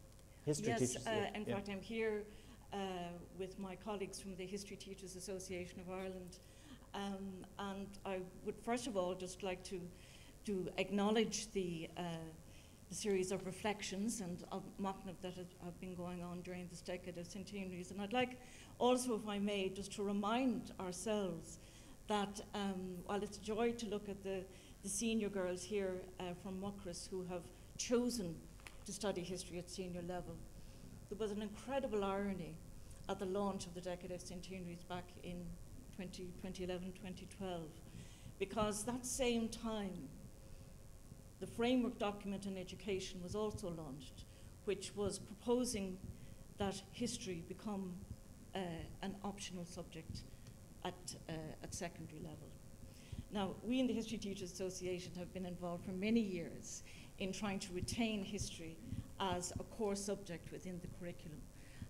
And it was a battle. And as I say, we were just so aware of the irony that on the one hand, here is the decade where we are commemorating the great and complex history of the foundation of the state, and at the same time, the Minister for Education at that time wanted to marginalise history. We then fast forward, and we've travelled this journey with you, Professor, through the decade, and we also want to acknowledge your championing the cause of history and the importance of history in education. And it was a great day back in October, the 1st of October 2019, where the Minister for Education announced formally that history was now to be given a special position of privilege within the core curriculum. So, you know, it's been an interesting journey. We've had a lot of people on our side, including your good self, Mr. President.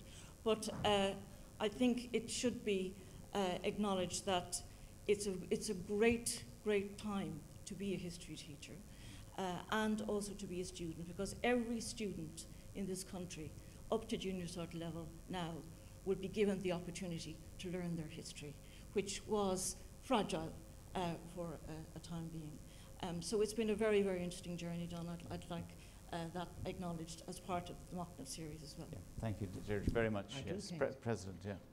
I totally agree that it was very important that what would have been a very bad decision was reversed, and hopefully we don't see it again. It's a very good time to be studying history, but it's a good time to be reading history. The quality of what is available now is so wide-ranging. I do want to say the question about how the commemoration is being done. There's a huge difference between what Machnamh is attempting to do and what I call eventing. It is simply very important to deal with histories substantively as best we can by introducing new material and new evidence. But it has to have the ring of authenticity. But what's entirely false, it seems to me, is to take contemporary expressions of the state and start offering these as if you could have a standard version in which you have the same event for just about everything that ever happened. It is very important that there be a ring of authenticity in it, so when one is speaking about women in different circumstances, that people can feel that this material is being taken seriously in the same way. That's why I put in the prison period, because you have to touch it. But the idea that you could have some kind of ritualistic, contemporary expression of the state in any of its form, that would be a substitute for this. It is what it is. It's a substitute, and it's a very inadequate substitute. It has to be. There's nothing more encouraging than to be inviting the citizens. It's the citizens reflecting on what went before. It isn't only the case of the state making representation. And when the state does it, it's a very difficult thing to have my sympathy, because the history of which I will be dealing with again isn't good in relation to that. Sometimes they have decided to solve their problem by silence. Sometimes they have decided by totally inappropriate manifestations. And other times by simply saying you just have the one formula and you just roll it out for just any aspect of our history. That just isn't, it won't do anymore. And I think that not just young people deserve better, we all do.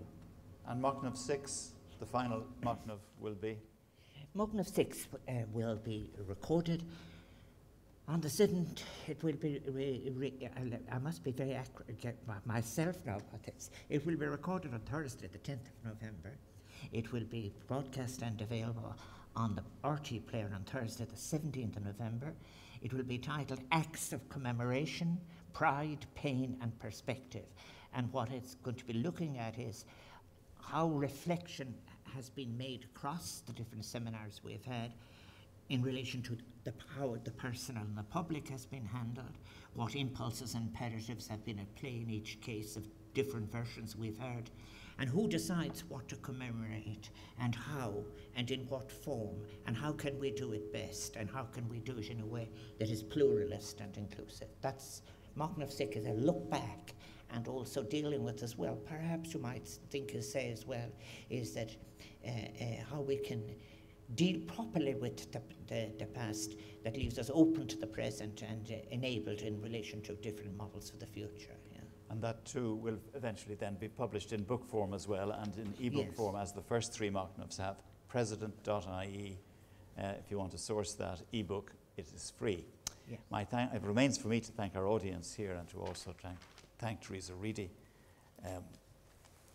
and all our panel, Lindsay, Erner Byrne and Henry Patterson, and of course to Brendan O'Leary, who's our key speaker for his very distinguished paper, and his continuing efforts, and also to President Higgins for the initiative of Machnamh and for hosting us here in the Hyde Room in Electoral. And thank you also for watching, wherever you are, anywhere in the world, to this event. Thank you indeed.